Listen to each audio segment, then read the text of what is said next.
సంక్షేమానికి ఎంత ఖర్చు పెట్టారు, లేదా అభివృద్ధికి ఎంత ప్రగతికి ఎంత ఖర్చు పెట్టారు, ఉద్యోగ కల్పనకి ఏ మేరకు ఖర్చు పెట్టారు, రైతాంగానికి ఏ మేరకు ఖర్చు పెట్టారు, అంటే వ్యవసాయాన్ని ఆదుకోవడం కోసం ఏ మేరకు ఖర్చు పెట్టారు, పరిశ్రమలు రావడం కోసం ఏం ఖర్చు పెట్టారు, చదువు కోసం ఏం ఖర్చు పెట్టారు, అంటే పిల్లల్ని చదివించడం కోసం విద్యా అభివృద్ధి కోసం ఏం ఖర్చు పెట్టారు, మౌలిక సదుపాయాల కల్పన కోసం ఏం ఖర్చు పెట్టారు, ఏం ఖర్చు పెడతామని చెప్పారు, ఎంత ఖర్చు పెట్టారు, లేదా వచ్చే ఏడు ఏప్రిల్ 1వ తారీఖు నుంచి వచ్చే మార్చి 30 2027 మార్చి 31 వరకు కూడా వీళ్ళ అంచనాలేంటి, ఆదాయం ఎంత ఊహిస్తున్నారు, ఎంత అంచనా వేస్తున్నారు, లోటు ఎంత ఉండబోతోంది, ఖర్చు ఏ మేరకు ప్లానింగ్ చేస్తున్నారు అనేది చెప్పాల్సినటువంటి ఈ బడ్జెట్ తెలుగుదేశం ప్రభుత్వం. ఇది 3వ బడ్జెట్. జగన్మోహన్ రెడ్డి గారి ప్రభుత్వం దిగిపోయిన తర్వాత నారా చంద్రబాబు నాయుడు గారు ముఖ్యమంత్రిగా ప్రవేశపెట్టినటువంటి 3వ బడ్జెట్ ఇది.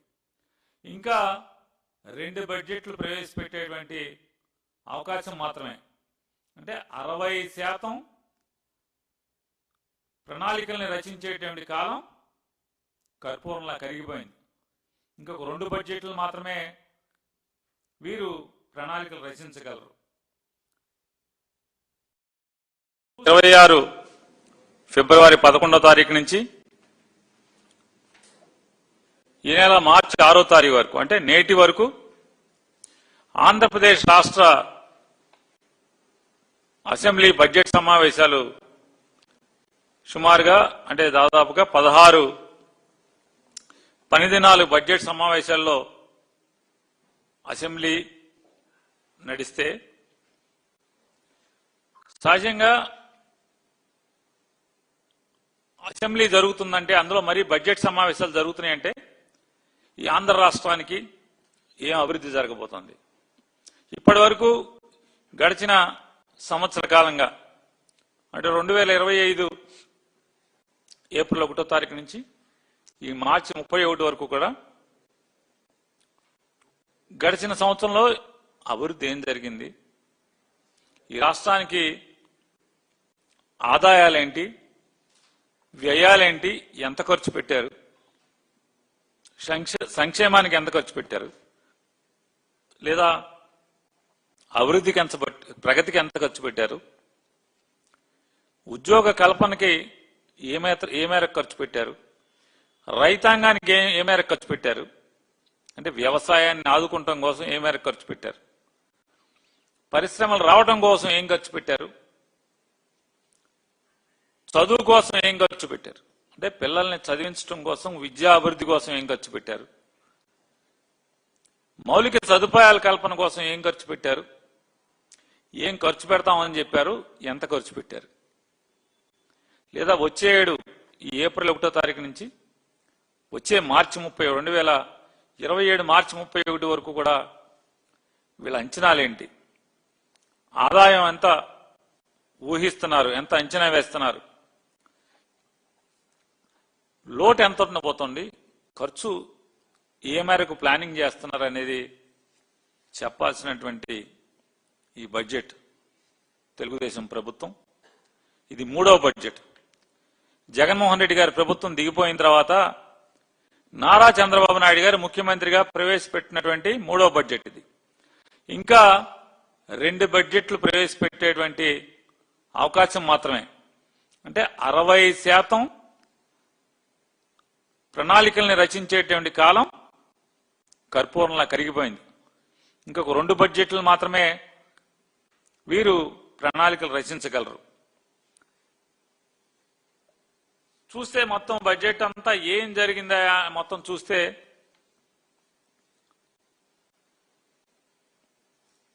అసలు అప్పు ఎంత, అంటే రాబడి ఎంత వస్తుంది, రాబడిలో ఖర్చులకు మించి అంటే ఏ మేరకు లోటు కనబడుతుంది, అంటే రాబడి కన్నా వ్యయం ఎంత ఉంది, వ్యయానికి రాబడికి వ్యత్యాసంలో ఉన్నటువంటి ఆ వ్యత్యాసం ఎలా పూరించబోతున్నారు, ఇట్లాంటివన్నీ చెప్తారేమో అని ఆశగా చూస్తే కనీసం వారు చెప్పాలి. ఎందుకని జగన్మోహన్ రెడ్డి గారి మీద విషం చిమ్మి అధికారంలోకి వచ్చారు. 14 లక్షల కోట్ల రూపాయలు జగన్మోహన్ రెడ్డి 5 సంవత్సరాలు అప్పులు చేశాడు. మేము జగన్మోహన్ రెడ్డి గారు అప్పు తీర్చడమే కాకుండా 14 లక్షల కోట్లు 5 ఏళ్లలో చేసిన 14 లక్షల కోట్లు అప్పు తీర్చేస్తాం, సంపద సృష్టిస్తాం, అప్పు చేయకుండా సంక్షేమ బాటను నడిపిస్తాం, ప్రగతి బాటను పరిగెత్తిస్తామని చెప్పి నారా చంద్రబాబు నాయుడు గారు అనేక సొరకాయలు కోశారు. నేను చంద్రబాబు నాయుడు గారిని ఒకటి కూడా అడుగుతున్నాను. ఈ బడ్జెట్లో మీరు కింద బడ్జెట్లను, కిందటి బడ్జెట్లను, ఆ ముందటి బడ్జెట్లను మీరు ఎక్కడన్నా చెప్పారా? 2014లో మీరు బాగా తురుంకాను, తోపు, చాలా అనుభవజ్ఞుడు, 14 ఏళ్ల అనుభవం, 45 ఏళ్ల ఇండస్ట్రీ అని చెప్పారు కదా. మీరు చాలా అపారమైన సంపద సృష్టించాను, అయ్యని చెప్పారు, ఇయ్యని చెప్పారు కదా. జగన్మోహన్ రెడ్డి గారికి మీరు ఖజానా ఎంత అప్పు చెప్పారు? కేవలం 100 కోట్లు కూడా సరిగా లేనటువంటి ఖజానాని జగన్మోహన్ రెడ్డి గారికి అప్పచెప్పారు.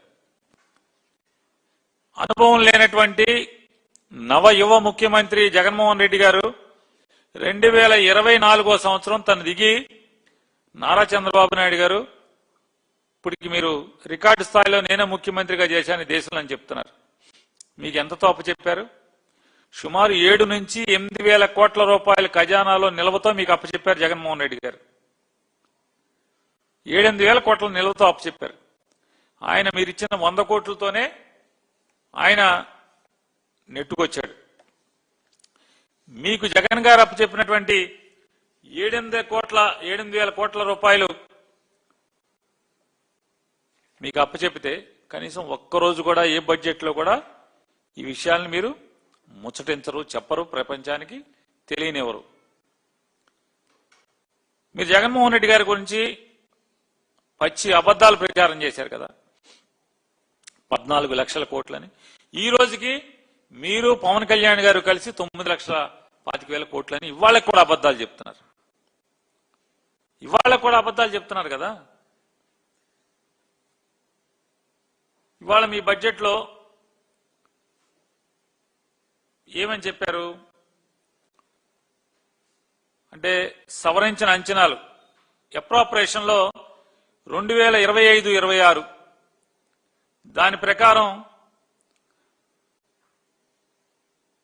ఇప్పటికీ అంటే డిసెంబర్ 31 నాటికి 60,480 కోట్ల రూపాయలు రెవెన్యూ లోటు ఉందని చెప్పారు. కానీ మీరు కిందటేడాది ఏప్రిల్ 1వ తారీఖు ముందు బడ్జెట్ అంచనాలు తయారు చేసేప్పుడు ఏం చెప్పారు చంద్రబాబు నాయుడు గారు? కేవలం మేము 30,000 కోట్లు, 33,185 కోట్లు మాత్రమే లోటుకు పరిమితం అవుతామని చెప్పని మీరు అంచనాల్లో చెప్పారు. 33,185. కానీ మీరు డిసెంబర్ 31 నాటికి ఈ రాష్ట్ర ఆదాయ లోటు ఎంత అంటే 60,480 కోట్ల రూపాయలు. 60,480 కోట్లు అంటే దాదాపుగా 185% మీ లోటు పెరిగింది. మీరు ఊహించిన లోటు కంటే పెరిగింది. ఇంకా 3 మాసాలు ఉంది. ఈ 3 మాసాల్లో కూడా మీరు ఎంత సంపాదించాలి? మీ లోటు పూడ్చాలంటే 90,000 కోట్లు సంపాదించాలి. అవుతుందా? 3 మాసాల్లో అవుతుందా? జనవరి, ఫిబ్రవరి, మార్చిలో అయ్యే వ్యవహారమేనా? మీరు ఆర్థిక మంత్రిగా కూడా పనిచేశారు కదా. ఇదంతా కూడా అంటే పచ్చి మోసం అని చెప్పని నేను చెప్పట్లా. నేను చెబితే మీరంటే గిట్టదు కాబట్టి, జగన్ గారికి గిట్టదు కాబట్టి, లేదా మా పార్టీకి గిట్టదు కాబట్టి, నాకు రాజకీయంగా మీ విరోధిని కాబట్టి నేను మాట్లాడానని చెప్పొచ్చు. కానీ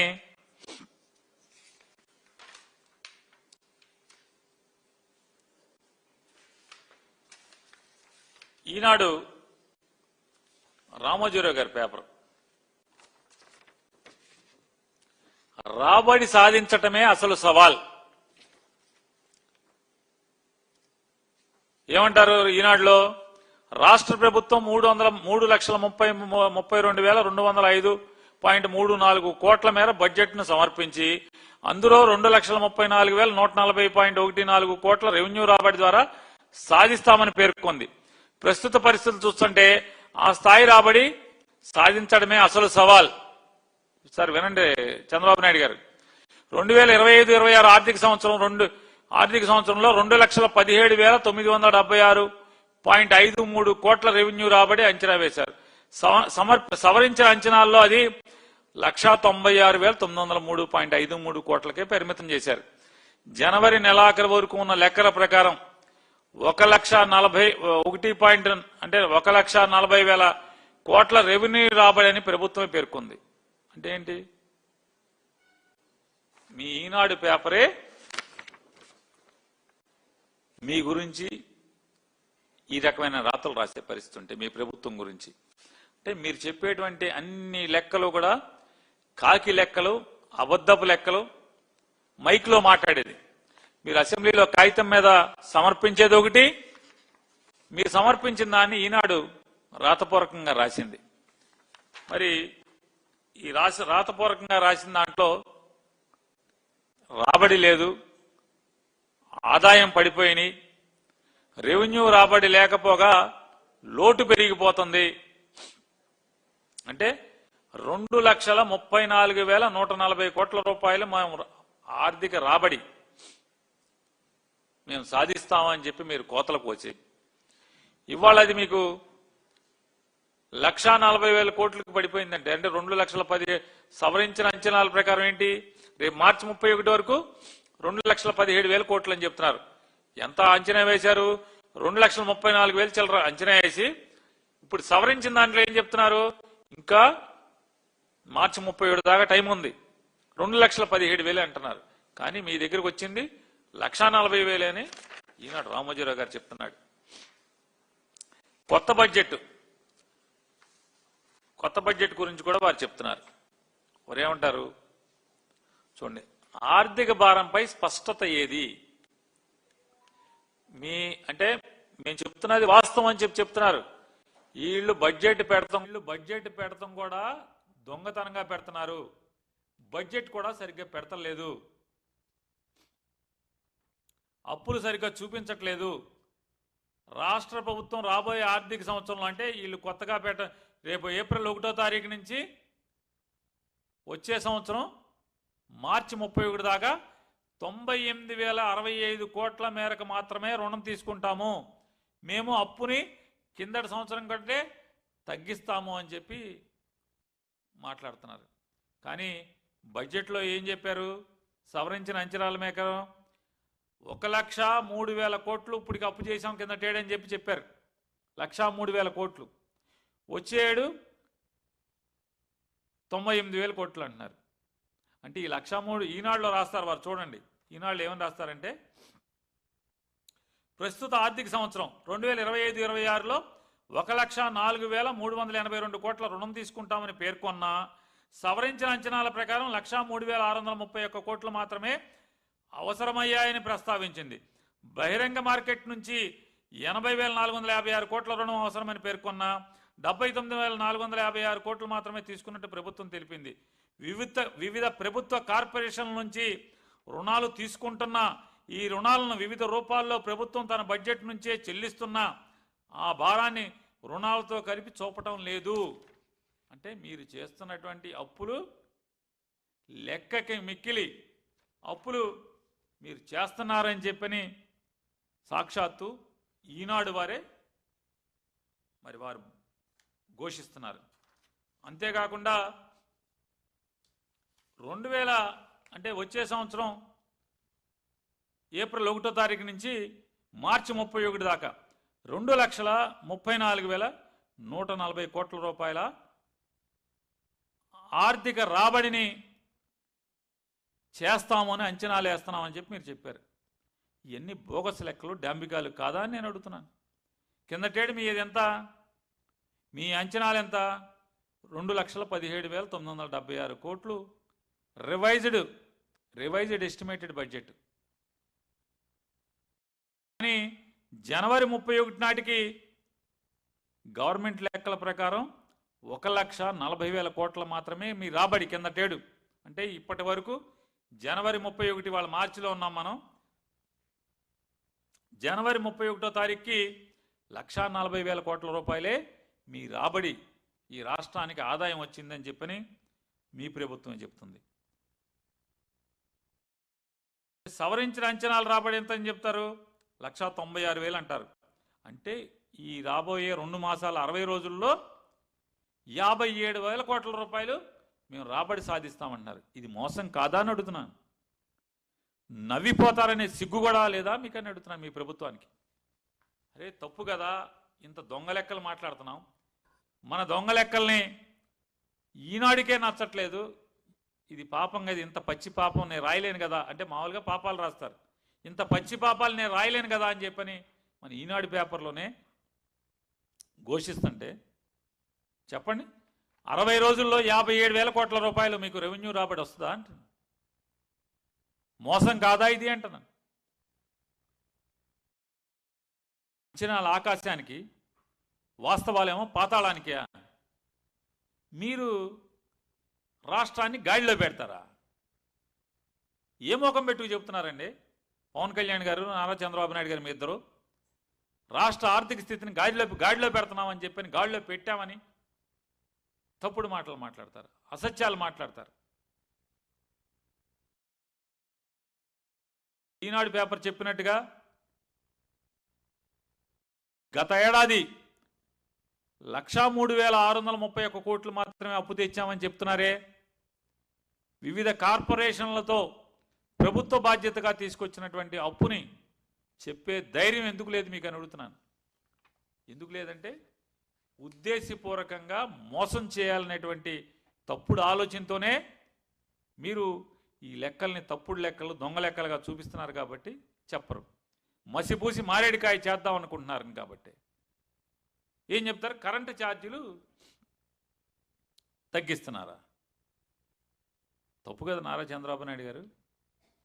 నేను అడుగుతున్నాను ఒకటే, నారా చంద్రబాబు నాయుడు గారు, కరెంటు ఛార్జీలను మీరు తక్కువ ప్రజల మీద భారం మోపట్లేదని చెప్తున్నారు కదా. నారా చంద్రబాబు నాయుడు గారు, మీరుండేటువంటి లింగమనేని రమేష్ దా, ప్రభుత్వందో అర్థం కానటువంటి ఒక ఇంట్లో మీరు ఉంటున్నారు కదా, అది లింగమనేని రమేష్ గారిదా లేదా ప్రభుత్వాందా, సిఆర్డీఏదా? ఇంతవరకు క్లారిటీ ఇవ్వడు ఎవడో. లింగమనేని రమేష్ గారిని సిఆర్డీఏకి ఇచ్చానంటే, సిఆర్డీఐ ప్రభుత్వానికి ఇచ్చానంటది, ప్రభుత్వం మాకు సంబంధం లేదంటది. నారా చంద్రబాబు నాయుడు గారి శ్రీమతి గారేమో నేను అద్దె కడుతున్నానంటది. మరి ఏంటిదంతా? అంటే ఎంత తిరకాసు ఉంటుంది చూడండి ఒకసారి ఇళ్లలో. ఆ ఇంటికి జగన్ గారు ఉండగా 2024 జనవరిలో కరెంటు బిల్లు ఇవ్వండి.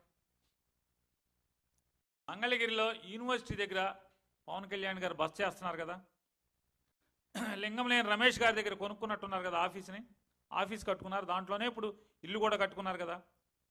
జగన్మోహన్ రెడ్డి గారు ఉండగా 2024 జనవరిలో కరెంటు బిల్లు ఇవ్వండి. ఈ జనవరిలో 2026 జనవరిలో కరెంటు బిల్లు, మీరు 2 కరెంటు బిల్లు ఆన్లైన్లో పెట్టండి, మీడియాకి రిలీజ్ చేయండి. భారం పెరిగిందా పెరగలేదా? ఏ సామాన్యుడినైనా మీరు కదిపి చూడండి. విద్యుత్ ఛార్జీలు అంటే మీరు ఎంతసేపు ఆ బేసిక్ ఛార్జ్ మేము పెంచలేదంటారు, మరి ట్రూ అప్ ఛార్జీలు వివిధ రకాల పేరుతో మీరు ప్రజల మీద మోపుతున్నటువంటి భారం మీది కాదా? మీ అసమర్థత కాదా అని అడుగుతున్నాను నేను. మరి ఈ మాటలు ఎందుకు చెప్తారు? ఎందుకు చెప్తున్నారు చెప్పండి. కరెంటు బిల్లు మీ బండారం బయటపడిపోద్ది కదా, మీరు తీయండి. ఎంత పెద్దగా ఎక్కువ అక్కర్లా, మీ ఇద్దరి కరెంటు బిల్లు, మీరుండే ఆ ఇంటిది, వారుండేటువంటి వారి మకా ఉంది, ఈ 2024 జనవరి 2026 జనవరి రెండిటి కరెంటు బిల్లులు పెట్టండి ఒకసారి మీరు. ఇకపోతే ఆయన 2022A దుర్వినియోగం చేశారు జగన్మోహన్ రెడ్డి గారి ప్రభుత్వం అంటారు. అసలు ఈ రాష్ట్రంలో ఉన్నటువంటి అందరి భూముల్ని 22A రిజిస్టర్లో పెట్టినటువంటి 90% రికార్డ్ అంతా ఎప్పుడు పెట్టారు? 2016, 17, 18 ఈ 3 సంవత్సరాల్లో ఆంధ్రప్రదేశ్ రాష్ట్రంలో ఉన్నటువంటి దాదాపుగా 22A రిజిస్టర్లో ఉన్నటువంటి, అంటే 22A రెవెన్యూ ప్రొహిబిటరీ రికార్డులో ఎవరు ఎక్కించారు? ఎవరు ప్రభుత్వం ఎక్కించింది? ఇది దుర్మార్గం కాదా? ఇంత పచ్చిగా రికార్డు దొరుకుతుంది కదా. అసలు అంటే ఎంత బరి తెగించి మీరు మాట్లాడతారు. ఛాలెంజ్ చేస్తున్నా ఎవరినైనా సరే, రండి వెళ్దాం. 2016, 17, 2018 ఈ 3 సంవత్సరాల్లోనే రాష్ట్రంలో 22A ప్రొహిబిటరీ లిస్టులో రాష్ట్రంలో ఉన్నటువంటి అందరి భూముల్ని ఎక్కించారా లేదా ఆ రికార్డులోకి? జగన్ గారి ప్రభుత్వంలో ఏమైనా ఎక్కించారా? ఆన్లైన్లో పెట్టండి రికార్డ్ని. లేదా విలేకరులందరికీ కూడా కేవలం మీ ఛానల్స్ అంటే మీ సొంత ఛానల్స్ కాదు, అందరి ఛానల్స్కి ఎక్రిడిషన్ కార్డు ఉన్నటువంటి ప్రతి విలేకరికి ఆన్లైన్లో కొట్టుకు చూసేట్టుగా 22A లిస్టులో ఎప్పుడెప్పుడు బ్యాక్ ఎండ్లో ఏ సంవత్సరంలో 22Aలోకి వెళ్ళింది అడంగల్ని, ఎలక్ట్రానిక్ అడంగల్ని, వెబ్ అడంగల్ని చూసుకునేటువంటి అవకాశాన్ని మీరు కల్పించండి. లేదా ఈ అవకాశాన్ని CCLA ఆఫీసులో ఒక తహసీల్దార్నో లేదా ఒక RDO స్థాయి అధికారినో ఇచ్చి కంప్యూటర్ పెట్టి విలేకరికి, ప్రతి విలేకరికి, ఎక్రిడిషన్ ఉన్నటువంటి ప్రతి విలేకరికి, అలాగే రిజిస్టర్ కాబడినటువంటి ప్రతి రాజకీయ పార్టీకి మీరు ఈ 22A లిస్టు భాగవతం అంతా చూడటానికి దమ్ము ఉంటే మీకు అవకాశం ఇవ్వండి ప్రజలకని చెప్తున్నాను. మీకు చావందా అని అడుగుతున్నాను. లేకుండా తప్పుడు మాటలు, అబద్ధాలు, అసత్యాలు, విషం చెమ్మటం ఇంకా మాట్లాడతారు. విశ్వసనీయత ఉన్నటువంటి 5 కంపెనీలకి 99 పైసలకి భూములు ఇచ్చామని చెప్తారు ఈ ప్రభుత్వం. 99 పైసలకంట, 99 పైసలకి విశ్వసనీయత అంట. ఎవడా విశ్వసనీయత ఉన్నాడు? రియల్ ఎస్టేట్ కంపెనీలా? ఎవడాడు? నారా లోకేష్ గారు నిన్న ఎప్పుడో అసెంబ్లీలో కౌన్సిల్లో మాట్లాడుతున్నారు, చట్టసభలో మాట్లాడుతూ ఆయన చెప్తారు. ఏమని మాట్లాడుతున్నారు? నాకు మోడీ గారు, భారతదేశ ప్రధానమంత్రి మోడీ గారు గుజరాత్ ముఖ్యమంత్రిగా ఉన్నప్పుడు టాటా కంపెనీకి సంబంధించినటువంటి కార్ల పరిశ్రమకి రూపాయికి ల్యాండ్ ఇచ్చాడు, ఆయనే నా స్ఫూర్తి, దాన్ని ఛాలెంజ్గా తీసుకుని 99 పైసలకి ఇచ్చానని చెప్పి మాట్లాడుతున్నాడు నారా లోకేష్ నాయుడు గారు. దగా మాటలు కట్టిపెట్టండి మీరు, దగా మాటలు కట్టిపెట్టండి మీరు. ఇది టైమ్స్ ఆఫ్ ఇండియా, ఇది టైమ్స్ ఆఫ్ ఇండియా, ఇది business standard. Tatas to get 1100 acres in Sanad for 400 crore rupees. The Gujarat cabinet today approved proposal to allot 1100 acres of land to Tata Motors at rupees 900 per square meter or 36.42 lakh per acre for setting up the nano plant at North Kotepura near Sanad. The price is slightly higher than the prevailing market rate and the Tatas will have to shell out 400.65 crore for the land, which according to the government sources they have already taken possession of. చూడండి, 400 చిల్లర కోట్ల రూపాయలకి 1100 ఎకరాలు, ఎకరా 38.42 అనే ఒక మారుమూల ప్రాంతంలో 38.42 లక్షలు చెల్లించి ఇచ్చారు. Government paid 48.11 lakh per acre for Sanad land. అంటే వీళ్ళు కట్టిన దానికంటే కూడా అదనంగా ఎక్స్ట్రా కూడా మోడీ గారు గుజరాత్ ప్రభుత్వం వేసి రైతులకు కట్టిందని చెప్పారు. అంటే 400 కోట్ల రూపాయలకి ఎకరా 38.42 లక్షలకి టాటా గారికి మోడీ గారి ప్రభుత్వం ల్యాండ్ ఇస్తే మీరు వక్ర భాష్యం చెప్తున్నారు. ఇవాళ చాలా తప్పుడు కంపెనీలకి, రియల్ ఎస్టేట్ కంపెనీలకి ఎంత దుర్మార్గం అంటే మీరు ఇంకా బరి తెగించి మాట్లాడుతున్నారు. అవునయా, ఇస్తానయ్యా, ఎకరం గజం కాదు, ఎకరం కాదు, మొత్తం ఇస్తా 99 పైసలకి. ఎవరి తండ్రి గారి సొమ్ము, ఎవరి తాతగారి సొమ్ము? నారా లోకేష్ నాయుడు గారు, ఎవరి తాతగారి సొమ్ము మీరు ఇవ్వటానికి? మోడీ గారి పేరు చెప్పారు, మరి మోడీ గారు టాటా గారికి ఇచ్చింది మీరు చెప్పారు. అదే గుజరాత్లో ఇవాళ ఎలక్ట్రిక్ కార్లు తయారవుతున్నాయని చెప్పి మీరు చెప్పారు.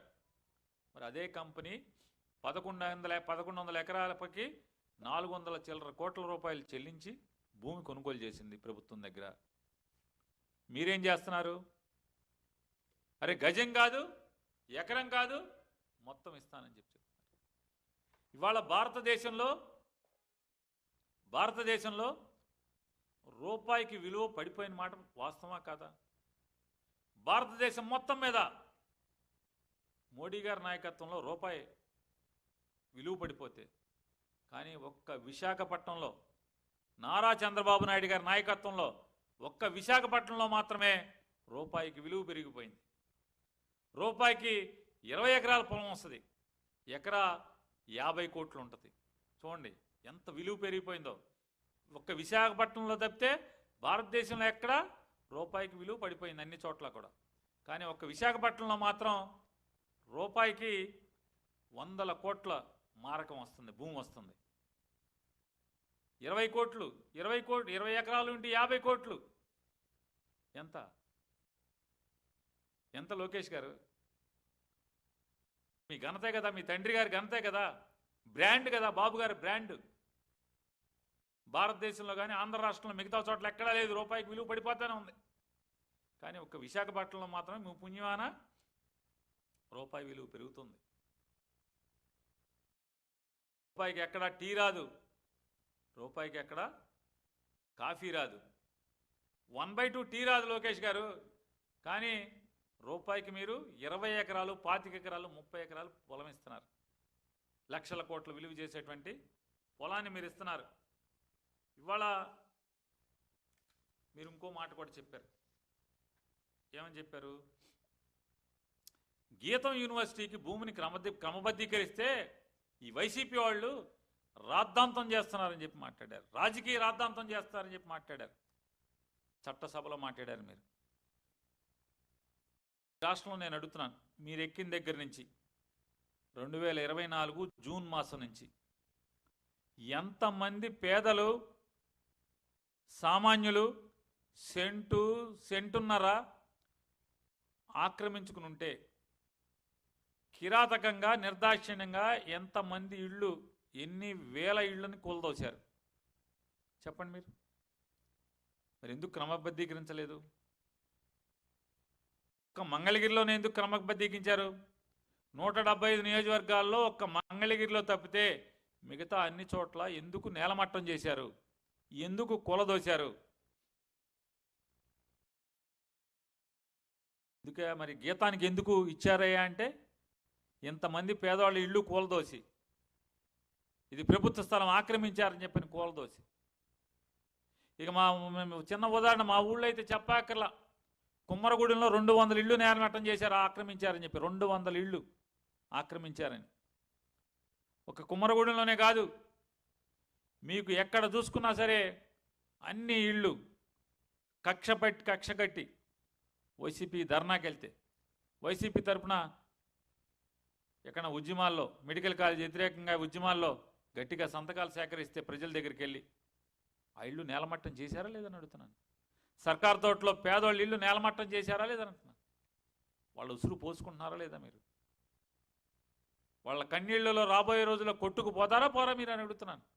రాష్ట్ర వ్యాప్తంగా ఎంతోమంది పేదల ఇళ్ళు నేలమట్టం చేసినటువంటి వాళ్ళ కన్నీళ్లలో దాంట్లో మీరు కొట్టుకుపోయేటువంటి పరిస్థితులు రాబోతున్నాయా లేదా? చూతిగాని పైన దేవుడు ఉన్నాడు కదా, కంగారు లేదు.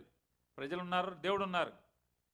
సరే, గీతం యూనివర్సిటీ మీద పేదవాళ్ళు లేదనేటువంటి ప్రేమ, ఈ రాష్ట్రంలో ఉన్నటువంటి పేదాభిక్కి మీద లేనటువంటి ప్రేమ నారా చంద్రబాబు నాయుడు గారికి, నారా లోకేష్ నాయుడు గారికి ఈ గీతం యూనివర్సిటీ మీద ఎందుకయ్యా ప్రేమ అంటే, ఈ మన గీతం బాబు ఉన్నాడు కదా, గీతం బాబు మన చిన్నబాబుకి తోడోళ్ళు కాబట్టే కదా. ఈ గీతం బాబు మన చిన్నబాబుకి తోడోళ్ళు కాకపోతే నేలమట్టం చేసేవాళ్ళ చేయలేదా అని, చేసేవారు కాదా అని అడుగుతున్నాను. కాంగ్రెస్ పార్టీ వాళ్ళు ఇది దుర్మార్గమయ్యా, 5,000 కోట్ల విలువ చేసేటువంటి భూమి ఆక్రమించడం ఏంటి?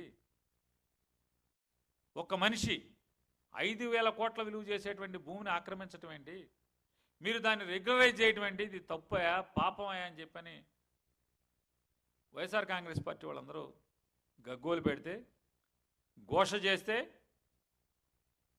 చిన్నబాబు గారు తోడళ్ళు గీతం బాబు అంటాడు, అచ్చచ్చచ్చే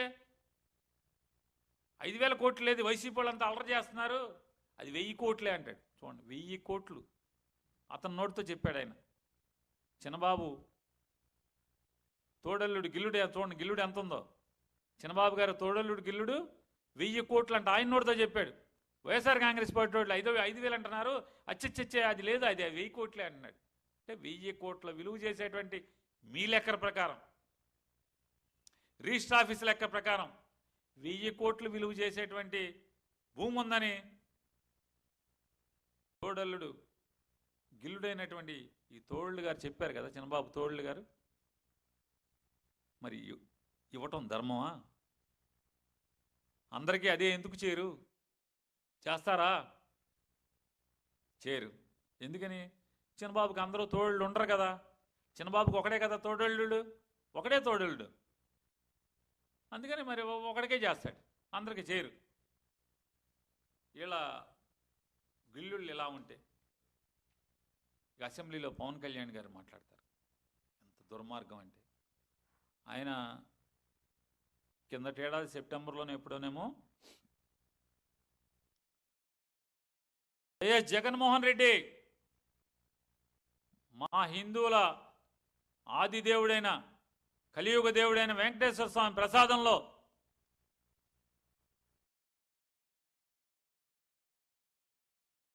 పశువుల కొవ్వు కలిపావు, పంది కొవ్వు కలిపావు,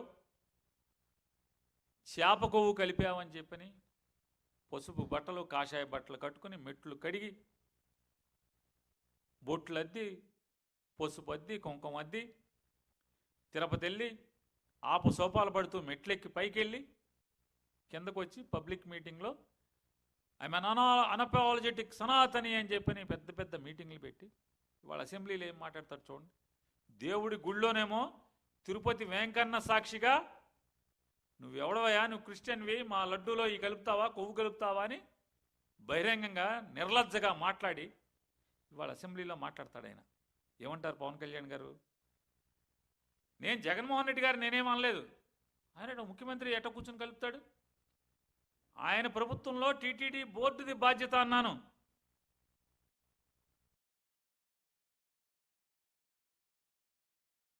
హిందూ సాంప్రదాయమా ఇది అంటున్నా, హైందవ ఆచారమా ఇది? ఇంత నిర్లజ్జగా పచ్చిగా ఈ రకంగా మీరు మాట్లాడటం. దేవాలయం దగ్గరేమో దుర్గగుడి దగ్గర ఉన్న దేవాలయంలో లేదా వెంకన్న స్వామి దేవాలయంలో పంది కొవ్వు, ఆ కొవ్వు, ఈ కొవ్వు కలిపాడు జగన్మోహన్ రెడ్డి అని మాట్లాడతాడు. ప్రజా దేవాలయంలో నేను అన్నానా జగన్మోహన్ రెడ్డి గారిని అని మాట్లాడతాడు. ఈయన చాలా నిక్కచ్చిగా మాట్లాడతాం, మన బలహీనత అదే అని మాట్లాడుతున్నాడు. చూడండి ఏ పార్టీ నిక్కచ్చు అయింది. నెయ్యి వెంకటేశ్వర స్వామి ప్రసాదానికి వాడిన నెయ్యి చంద్రబాబు నాయుడు గారి ప్రేలాపనలు, పవన్ కళ్యాణ్ గారి ప్రేలాపనలు, నారా లోకేష్ నాయుడు గారి ప్రేలాపనలు, ఇవన్నీ వాళ్ళ ప్రజలు తీగలాగితే డొంకంతా కదిలినట్టుగా బోలేబాబా ఏఆర్ డైరీ తీగలాగితే వైష్ణవి డైరీ తీగలాగితే సంగం డైరీ, ఇంకో బోలేబాబాని లాగితే హెరిటేజ్ని లాగితే ఇందాపూరు. ఎవడు వీళ్ళందరూ ఇందాపూర్ ఎవడు, వైష్ణవి ఎవడు, బోలేబాబా ఎవడు, ఆ బోలేబాబా ఎవడు, ఏఆర్ ఎవడు, సంఘం ఎవడంటే అందరూ వెంకటేశ్వర స్వామికి నెయ్యి సప్లై చేస్తారు అందరూ. ఇంకేమన్నా అంటే చూడండి ఎంత బాధ ఆయనకి.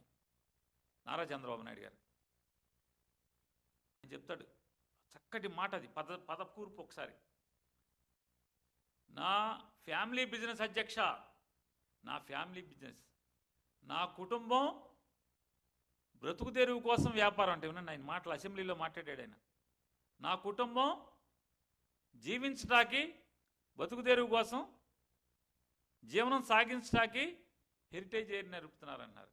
వారి శ్రీమతి గారేమో మాది 4,000 కోట్లు టర్న్ ఓవర్ అని చెప్పి ఆవిడ అంటారు. నారా చంద్రబాబు నాయుడు గారు ఒకరోజేమో ఎలవై 4 లక్షల కోట్లు నా ఆస్తులు అంటాడు ఆయన. మరి ఇదంతా ఏంటిది? ఇదంతా ఎందుకని అంటే కలియుగ దైవమైనటువంటి శ్రీ వెంకటేశ్వర స్వామి లడ్డూకి బ్రాండింగ్ లేదు, మీ హెరిటేజ్కి మాత్రమే బ్రాండింగ్ ఉంది. అంటే మీ హెరిటేజ్ బ్రాండ్ దెబ్బతినకూడదు, షేర్ వాల్యూ పడకూడదు. వెంకటేశ్వర స్వామి లడ్డు వాల్యూ పడిపోయినా పర్లా, లడ్డు వాల్యూ పడిపోయినా పర్లేదు కదా చంద్రబాబు నాయుడు గారు.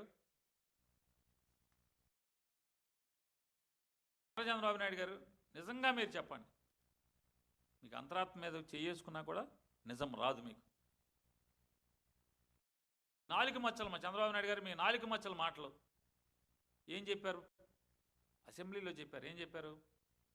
హెరిటేజ్ అనే నా కంపెనీ, నా కుటుంబ సభ్యుల కంపెనీ గవర్నమెంట్కి కానీ తిరుమల తిరుపతి దేవస్థానానికి కానీ 1 కేజీ కానీ 1 లీటర్ కానీ పాలు కానీ పెరుగు కానీ నెయ్యి కానీ మజ్జిగ కానీ నేను ఏనాడు సప్లై చేయలేదు. నేను గట్టిగా వార్నింగ్ ఇచ్చాను మా కంపెనీ వాళ్ళకి, గవర్నమెంట్ దగ్గరికి దేవుడి దగ్గరికి మీరు రాబాకండి అని చెప్పాను మాట్లాడాడు. ఇంతకన్నా పచ్చి దగా ఉందా అని చంద్రబాబు నాయుడు గారిని అడుగుతున్నాను. దగా ఉందా ఇంతకన్నా అంటున్నా. 14-19లో ఎన్ని లక్షల కోట్ల రూపాయలు, లక్షల కోట్ల మజ్జిగ ప్యాకెట్లు లేదా నెయ్యి ప్యాకెట్లు చంద్రన్న కానుకలో మీరు నెయ్యి వాడారా లేదా? హెరిటేజ్ నెయ్యి సప్లై ప్రజలకు పంచిపెట్టారా పంచలేదా? చెప్పండి. అలాగే మీ కంపెనీకి సంబంధించినటువంటి మిగతా వస్తువులు దాంట్లో ఉన్నాయా లేవా? అలాగే మజ్జిగ ప్యాకెట్లు వేసవి కాలంలో ప్రజలకి ఖచ్చితంగా హెరిటేజ్ నుంచి కొనుగోలు చేసి కలెక్టర్లను పంచిపెట్టమని చెప్పని ఆదేశాలు ఇచ్చారు, రాతపూర్వకమైన ఆదేశాలు ఇచ్చి అమ్మారు కదా. ఏ హెరిటేజ్ ఎందుకని? విజయ డైరీ మజ్జిగ పనికిరావా? అన్ని చోట్ల విజయ డైరీలు ఉన్నాయి కదా. మనోడు సంగం డైరీ కూడా ఉందిగా పక్కన మనోడిది. లేదు విశాఖ డైరీ ఉంది కదా. అన్ని చోట్ల అన్ని డైరీలు ఉన్నాయి కదా. కానీ హెరిటేజ్ నుంచే కొనమని ఎందుకు ఇచ్చారు ఆదేశాలు? టీటీడీకి నేను మిమ్మల్ని మాట్లాడే ప్రతి మాటకి మీకు ఛాలెంజ్ చేస్తాను. నేను మాట్లాడే మాటల్లో మీరు కావాలంటే ఎంక్వైరీ చేయండి, నేను డాక్యుమెంటరీ ఎవిడెన్స్ మీకు ఇస్తాను. నేను ఇవ్వలేకపోతే మీరు క్షమాపణ చెప్తారా ఈ రాష్ట్రానికి అని అడుగుతున్నా, రాష్ట్ర ప్రజలకి. అసెంబ్లీలో దేవాలయం లాంటి అసెంబ్లీలో మీరు పచ్చి దగా మాటలు మాట్లాడారు. హెరిటేజ్ మేము ఎప్పుడు కూడా టీటీడీకి కానీ గవర్నమెంట్కి కానీ సప్లై చేయలేదని చెప్పారు. ఇది మోసం కాదా అని అడుగుతున్నాను. తిరుమల తిరుపతి దేవస్థానానికి మీరు ముఖ్యమంత్రిగా ఉండగా టెండర్లు లేకుండా 2,000 కేజీల పాలపొడిని టీటీడీకి అమ్మారా అమ్మలేదా? అమ్మారు కదా. ఆఖరికి ఆడిట్ అబ్జెక్షన్ వస్తే బోర్డులో పెట్టి రాటిఫై చేసి మీరు బిల్లు తీసుకున్నారా తీసుకోలేదా హెరిటేజ్ కంపెనీకి? మీరు టెండర్ వేసారా లేదా? ఆఖరికి నిన్న కూడా మీ అబ్బాయి మాట్లాడుతున్నాడు మొన్న కౌన్సిల్లో హెరిటేజ్ L3 వచ్చిందా L3 వచ్చిందని. నేను అడుగుతున్నా, తిరుమల తిరుపతి దేవస్థానంలో L1 L2 L3కి సప్లై చేసేటువంటి సాంప్రదాయం ఉందా లేదా? ఉంది కదా. మీరు ఎప్పుడు టెండర్లు కూడా వేయలేదన్నారు, టెండర్లు పాల్గొన్నారు కదా. గవర్నమెంట్ మీ దగ్గర ఉంది. మీరు హెరిటేజ్కి నెయ్యి ఇప్పుడు ఏ సంవత్సరంలోనా మీరు సప్లై చేశారు, టెండర్లు వేశారని నా దగ్గర డాక్యుమెంట్ ఉంది. సప్లై చేశామా లేదా మీరు రాతపూర్వకంగా టీటీడీ ఈవోని డిక్లేర్ చేయమని చెప్పండి. పాత్రికేయ మిత్రులకి రాతపూర్వకంగా రాసిమ్మని చెప్పండి. పాలపొడి కానీ లేదా నెయ్యి కానీ సప్లై చేయలేదు, అలాగే హెరిటేజ్ ఎప్పుడు కూడా టెండర్లో పాల్గొనలేదు అని చెప్పి రాసిమ్మని చెప్పండి. మీ అబ్బాయి చెప్పాడు నిన్న మేము పాల్గొన్నాము L3 వచ్చామని. L3 వచ్చామన్నారు కానీ సప్లై చేయలేదని మీ అబ్బాయి గారు చెప్పలా. మీరేమన్నారు? అసలు మేము టీటీడీ జోలికి వెళ్ళొద్దని చెప్పాను నేను అంటున్నారు. సప్లై చేశారు, టెండర్ లేకుండా సప్లై చేశారు. వేరే ఎవడన్నా వేరే కంపెనీ వాడికి అయితే ఈ రకంగా మీరు టెండర్ లేకుండా టీటీడీ కొంటదా? ముఖ్యమంత్రి గారి కంపెనీ కాబట్టి కొంది. ఎందుకని మన దగ్గర పాలపొడి మిగిలిపోతుందని కొన్నారా? టీటీడీకి దేనికి పాలపొడి? ఇవన్నీ మాట్లాడుతుంటే నిన్న కౌన్సిల్ మొత్తాన్ని లోకేష్ గారి సారథ్యంలో పచ్చి అబద్ధాలతో ప్రతిపక్షాన్ని తన అబద్ధాలతో ఎదుర్కొంటాకి ప్రయత్నం చేసినటువంటి పయ్యావుల కేశవ్ గారు, ఎందుకయ్యా పాత విషయాలు, హిస్టరీ ఎందుకు, ఇదేంటి హిస్టరీ ఎందుకు, పాత విషయాలు ఎందుకంట, మాట్లాడింది ఎవరు, మాకు సంబంధం లేదని మాట్లాడింది ఎవరు, నారా చంద్రబాబు నాయుడు గారు కదా. నేను పత్తిత్తనని చెప్పాడు కదా, నేను నీతివంతుడని చెప్పాడు కదా, మరి వాళ్ళ పాత విషయాలు తవ్వటం ఎందుకంటారేంటి, మీరే చెప్తున్నారు. ఓ పక్కన ఇంకో మాట కూడా అన్నారు పయ్యావుల కేశవ్ గారు, 5 ఏళ్ళు మీరు ప్రభుత్వంలో ఉన్నారు కదా అప్పుడెందుకు తీయలేదని. మీకులాగా గడ్డి కరిచే బుద్ధి లేక తిరుమల తిరుపతి దేవస్థానాన్ని రాజకీయాలకు వాడుకోవటం తప్పు అని భావించి మేము తీయలేదు అవన్నీ.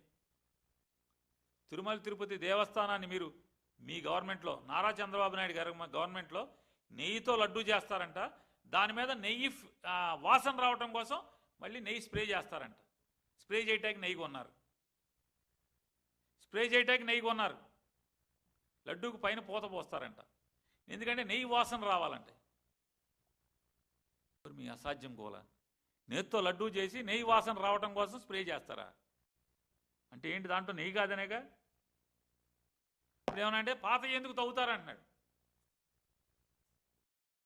తవ్వటం ఏంటి, వాస్తవాలు చెప్తుంటే. పాత అయితే వాస్తవాలు కాదా, పాతవి కూడా వాస్తవాలే కదా, వాటిని ఎదుర్కొనే దమ్ము లేక మీరెందుకు అప్పుడు తీయలేదంటాడు. ఎస్, మాకు తెలిసిన తిరుమల తిరుపతి దేవస్థానం యొక్క ప్రతిష్టని, బ్రాండింగ్ని, ఆ పవిత్రతని తప్పు రాజకీయాలు చేయడం అనే మేము అన్నీ మూసుకు కూర్చున్నాం. ఈ పాపాలు తెలిసినా కూడా సరే అయిపోయినాయి. దేవుడిని ఎందుకు బజార్లో అల్లరి చేయటం, దేవుడి విషయాలను ఎందుకో అయిపోయిందని వాళ్ళు మనం సరిదిద్దటానికి ఏముందో లేదు కదా. భక్తుల మనోభావాలను ఎందుకు దెబ్బతీయాలి, ఎందుకంటే ఎందుకు తెలియదంటే పయ్యావుల కేశవ్ గారు టీటీడీ పవిత్రతని నిలబెడదామనే మీ రికార్డులు, మీ పాతయి, మీ పాత్రలు తీయలేదనేది గుర్తుపెట్టుకోండి. వాళ్ళ అసెంబ్లీలో చంద్రబాబు నాయుడు గారు నిన్న మొన్న మాట్లాడుతున్నారు. ఏమని మాట్లాడతారు, ఉద్యోగాలు ఆయన బోర్డు మీద చూసి చెప్తాడు. ఏమనంటే 6,28,327 6,28,327 ఉద్యోగాలు 20 మాసాల్లో ఇప్పటికే ఇచ్చేసాం. ఖచ్చితంగా 20 లక్షల ఉద్యోగాలు క్రాస్ అయిపోతాం మేము రాబోయే 3 ఏళ్లలోన మిగతా రోజుల్లో అని చెప్తున్నారు ఆయన. ఎంత తమాషా చూడండి. ఫిబ్రవరి 13వ తారీఖున ప్రశ్నోత్తరాల్లో రాతపూర్వకమైన సమాధానం ఇచ్చారు. ఏమని, 20 మాసాల్లో 5,72,000 ఉద్యోగాలు ఇచ్చామని చెప్పని. 572 ఏమో అసెంబ్లీలో డిపార్ట్మెంట్ చెబుతుంది ఉద్యోగ కల్పన, మేము 5,72,000 ఉద్యోగాలు ఇచ్చామని చెప్పని. నారా చంద్రబాబు నాయుడు గారు పచ్చిగా ఏం చెప్తాడు, 6,28,327 అంటున్నాడు. నేను ఒకటే నారా చంద్రబాబు నాయుడు మిమ్మల్ని అడుగుతున్నా, మిమ్మల్ని గట్టిగా డిమాండ్ చేస్తున్నాను. మీరు ఎట్లా అయితే జగన్మోహన్ రెడ్డి గారు నోటిఫికేషన్ ఇచ్చి, జగన్మోహన్ రెడ్డి గారు పరీక్ష పెట్టి, జగన్మోహన్ రెడ్డి గారు పరుగుళ్ళు వంగుళ్ళు దూకుళ్ళు అన్నీ చేసేసి కోర్టు తీర్పు వల్ల, హైకోర్టు తీర్పు వల్ల దాన్ని రిజల్ట్ డిక్లేర్ చేయకుండా ఉన్నటువంటి పోలీస్ కానిస్టేబుల్స్ని మీరు ఆ నియామకం కోర్టు తీర్పు అనుకూలంగా వచ్చి, ప్రభుత్వానికి అనుకూలంగా వచ్చిన తర్వాత మీరు రిక్రూట్ చేసి ఆర్డర్లు ఇచ్చారు కదా. ఆర్డర్లు ఇచ్చినప్పుడు ఏం చేశారు, మొత్తం మీరు ఎన్ని వేల మందిని అయితే పోలీస్ కానిస్టేబుల్స్కి ఆర్డర్ ఇస్తున్నారో అందరినీ ఒక దొడ్లోకి పిలిచి, మీరు పవన్ కళ్యాణ్ గారు, మీ అబ్బాయి గారు, హోమ్ మినిస్టర్ గారు, మీరందరూ కలిసి ఒక డ్రామా యాక్షన్ చేశారు కదా, ఒక షో ఆఫ్ చేశారు కదా. అలాగే టీచర్లకు కూడా డిఎస్సి నోటిఫికేషన్ జగన్ గారు ఇచ్చింది రద్దు చేసి మళ్ళీ టెట్ చేసి, ఆల్రెడీ టెట్ అయిపోయింది దాన్ని మళ్ళీ టెట్ రద్దు చేసి మళ్ళీ నోటిఫికేషన్ ఇచ్చి మళ్ళీ టెట్ పెట్టి రిక్రూట్ చేసామన్నారు కదా. ఆ టీచర్లందరికీ అమరావతి దొడ్లోకి పిలిచి మొత్తం అందరికీ కూడా జనాలకు చూపించారు కదా. ఈ 6,28,327 మందిని 6,28,327 మందికి ఇచ్చామని చెప్తున్నారు కదా. వీళ్ళందరినీ విశాఖపట్నం సముద్రం ఒడ్డునో లేకపోతే దూరంగా, ఎంత దూరం ఎందుకులంటే బందర్ సముద్రం ఒడ్డునో ఈ 6 లక్షల చిల్లర మందిని నుంచోబెట్టో ఫోటో దిగండి. దిగలేరా? దిగలేరా అంటున్నా. మనుషులు లేదు, ఇవన్నీ వద్దండి, మీకు నాకు తెగువెందుకు. ఏ కంపెనీలో ఏ మనిషికి ఏ ఉద్యోగం, అదేంటి అటెండరా, గుమస్తానా, టెక్నికల్ పర్సనా, స్కిల్డ్ పర్సనా, వాచ్మెన్నా, సెక్యూరిటీ గార్డా, తుడిసే ఉద్యోగమా, ఏం ఉద్యోగం, అది పేరు, అతని పేరేంటి, ఏ కంపెనీ, ఏ ఊర్లో ఉంది, ఓ లిస్ట్ ఒకటి 6 లక్షల చిల్లర ఆన్లైన్లో పడేయండి, ప్రపంచానికి పడేయండి, పేరు ఊరుతో సహా మొత్తం ఫోన్ నెంబర్తో సహా పడేయండి. సత్తా ఉందా అని అడుగుతున్నాను. పడేసే సత్తా ఉందా మీకు అని అడుగుతున్నాను. వాడిది ఏ ఊరు, నేటివ్ ఆఫ్ ఎక్కడ, అతని పేరేంటి, అతనికి ఏం ఉద్యోగం ఇచ్చారు, ఏ ఊర్లో ఏ కంపెనీలో ఇచ్చారు, అతని ఫోన్ నెంబర్ ఏంటి, మొత్తం డేటా అప్లోడ్ చేయండి. లెక్కలు చెప్తున్నారుగా, 6,28,327 లెక్కెట్టి 27, మళ్ళీ 28, 26 కూడా కాదు, 30 కాదు, లేదా 300 కాదు, ఈ లిస్ట్ డేటా అయితే మా బందర సముద్రం ఒడ్డునో లేదా విశాఖపట్నం సముద్రం ఒడ్డునో చీరాల సముద్రం ఒడ్డునో ఎక్కడో అక్కడ ఈ 6,28,327 మందిని పోగేసో మీటింగ్ పెట్టండి. అది పెట్టేయగలరు మీరు, ఎందుకంటే మీరు ఏమైనా మాయ చేయటానికి మరి బురిడీ కొట్టించగలరు, ఏదోటి చేసేస్తారు, మామూలు జనాలను పోగేసుకొస్తారు. డేటా అప్లోడ్ చేయమని అడుగుతున్నాను. చేసే సత్తా మీకుందా చెప్పండి. పవన్ కళ్యాణ్ గారికి కానీ నారా చంద్రబాబు నాయుడు గారికి కానీ చేసే సత్తా ఉందా అని అడుగుతున్నాను. ఆన్లైన్లో పెట్టే సత్తా ఉందా? ఇంకా మాట్లాడతారు, అప్పులు తగ్గించుకొని ప్రగతి దిశగా రాష్ట్రాన్ని తీసుకెళ్తారంట. చూడండి చంద్రబాబు నాయుడు గారు, అప్పులు తారాజువలాగా కాదు, అప్పులు తగ్గించుకోవడం సంగతి దేవుడు ఎరుగు, అప్పులు తారాజువలాగా కాదు, శ్రీహరికోట ర్యాకెట్ లాగా అంతరిక్షంలోకి వెళ్ళిపోతున్నాయి అప్పులు, ఆకాశానికి ఎగబాగుతున్నాయండి, అంతరిక్షానికి ఎగబాగుతున్నాయి. ఎవరిని మాయ చేస్తారు? రాకెట్ లాగా అంతరిక్షంలో శ్రీహరికోటలో వదిలిన రాకెట్ అంత స్పీడ్లో వెళ్తున్నాయి. జగన్మోహన్ రెడ్డి గారు 5 ఏళ్లలో 60 మాసాల్లో 3,31,000 చిల్లర కోట్లు అప్పు చేస్తే, 3,31,000 కోట్ల చిల్లర అప్పు చేస్తే, మీరు ఈ 20 అంటే ఈ నెల మార్చి 1వ తారీఖుకి, మొన్న మంగళవారం అనుకుంటా, మంగళవారం అప్పులకి వెళ్తారుగా, మొన్న మంగళవారానికి 3,20,000 కోట్ల రూపాయలు అప్పు తెచ్చారా తేలేదా?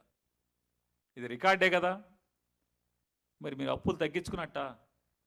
జగన్ గారు 5 ఏళ్లలో 3,31,000 చిల్లర కోట్ల రూపాయలు ఆయన ప్రభుత్వం అప్పు చేస్తే, మీరు ఈ 21-22 మాసాల్లో 3,20,000 కోట్ల రూపాయలు మీరు అప్పు చేశారే, అప్పు తగ్గించుకున్నట్ట? శ్రీహరికోటలో రాకెట్లో కూర్చుని మీరు అప్పులకి వెళ్ళిపోతున్నట్ట? చెప్పండి మీరు. 2024లో ఎంత చేశారు, 2025లో ఎంత చేశారు, 2026లో ఎంత చేశారు, అన్ని కార్పొరేషన్లు కలిపి ఎంత చేశారు, ప్రభుత్వం సరాసరి ఎంత చేసింది, మొత్తం కలిపి 330 కదా. ఇలా చోద్యం ఎట్లా ఉంటుందంటే, పాపం పెడన ఎమ్మెల్యే ఒక ఆయన ఉన్నాడు, కాగిత వెంకట్రావు గారి అబ్బాయి అనుకుంటా, ఆయన లేచి ప్రశ్నోత్తరాల సమయంలో, అంతా వైసీపీ లేదు అక్కడ, అంతా ఊకదంపుడు ఉపన్యాసమే కదా, కొట్టుడే కదా, ఎదురులేని కొట్టుడు కదా, ఎదురు చెప్పాడు ఎవడు లేడు. ఆయన అసెంబ్లీలో అడుగుతున్నాడు పాపం, ఏమని, మాందా తుఫాన్కి బాగా నా దగ్గర రైతులు నష్టపోయారు పెడ నియోజకవర్గంలో, ఆ నష్టపోయిన రైతులకి ఇంతవరకు మనం నయా పైసా వేయలేదండి, వేయండి అని ప్రభుత్వాన్ని అడుగుతున్నాడు. వెంటనే అసలు తన శాఖ గురించి ఏనాడు పట్టించుకున్నటువంటి ఒక మంత్రి గారు ఉన్నారు, జగన్మోహన్ రెడ్డి దూషణ శాఖ మంత్రి.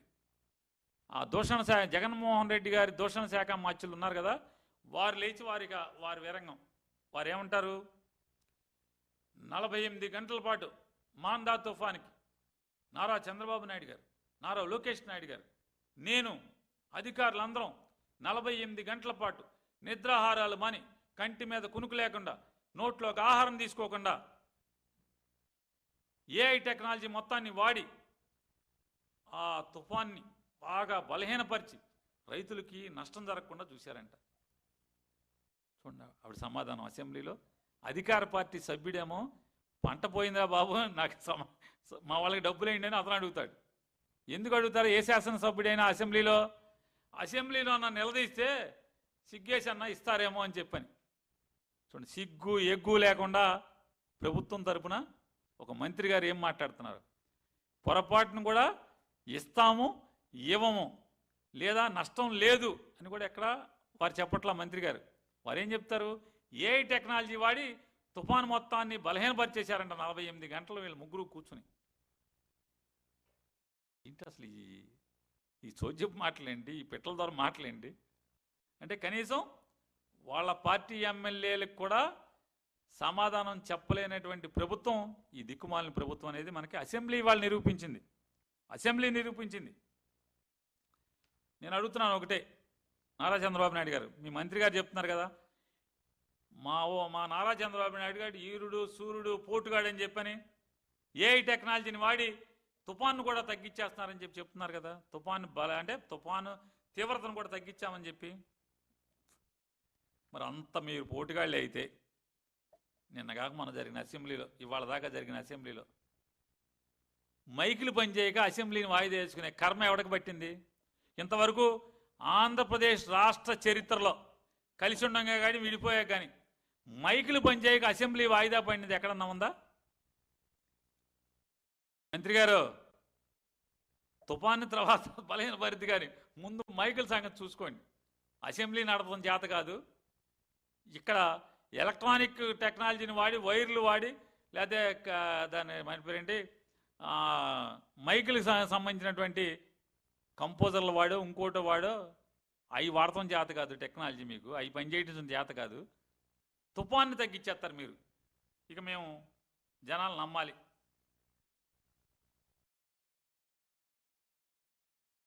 నారా లోకేష్ నాయుడు గారు మాటకి చెప్తాడు, పాదయాత్రలో చెప్పాడు, అసెంబ్లీలో, మొదటి అసెంబ్లీలో, రెండో అసెంబ్లీలో, మూడో అసెంబ్లీలో, ఎప్పుడు అసెంబ్లీలు పెట్టినా తేపకి పాడింది పాడరా అని చెప్పిన దాని సామెతగా అదే పాడుతూ ఉంటాడు. ఏంటంటే జనవరి 1కి జాబ్ క్యాలెండర్, జనవరి 1కి జాబ్ క్యాలెండర్. పూర్వం ఇదివరకు గోళ్ల మీద రాసి ఉండేది ఓ స్త్రీ రేపురా అని. ఏంటంటే దెయ్యం వస్తే ఆ చదువుకుని వాళ్ళు వద్దనమాట రేపు రమ్మని వెళ్ళిపోద్ది అనమాట. అట్టాగే ఎచ్చాల కొట్టుకెళ్తే, అంటే కిరాణా కొట్టుకెళ్తే అప్పు రేపు అని బోర్డు కడతాడు. చదువుకుని వాళ్ళ అప్పు వాళ్ళ రేపు అంటున్నాడు అప్పు అని. అట్టా జాబ్ క్యాలెండర్ జనవరి. ఏ జనవరి? 25 జనవరి అయిపోయింది, 26 జనవరి అయిపోయింది, నో జాబ్ క్యాలెండర్. ఇది మీ పిట్టల ధర మాటలు. ఒక మంత్రి గారు మాట్లాడతాడు అసెంబ్లీ సాక్షిగా. ఏమని మాట్లాడతారు వారు?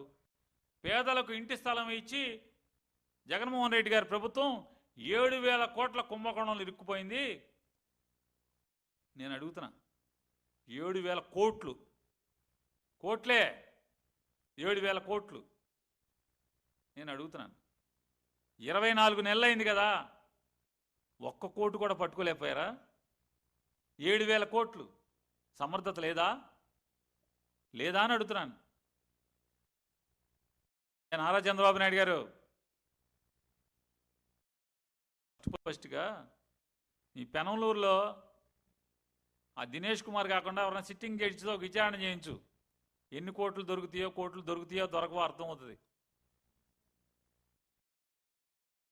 కోట్లు ఏమన్నా దొరికితే అక్కడ దొరకాలి మీకు. చేయించుకోండి, చాలా కోట్లు దొరుకుతాయి, చేయించుకుంటారా? చావలేదు, సొల్లు మాటలు, అసత్యపు మాటలు, విషం చెమ్మటం. 2 ఏళ్ళయింది.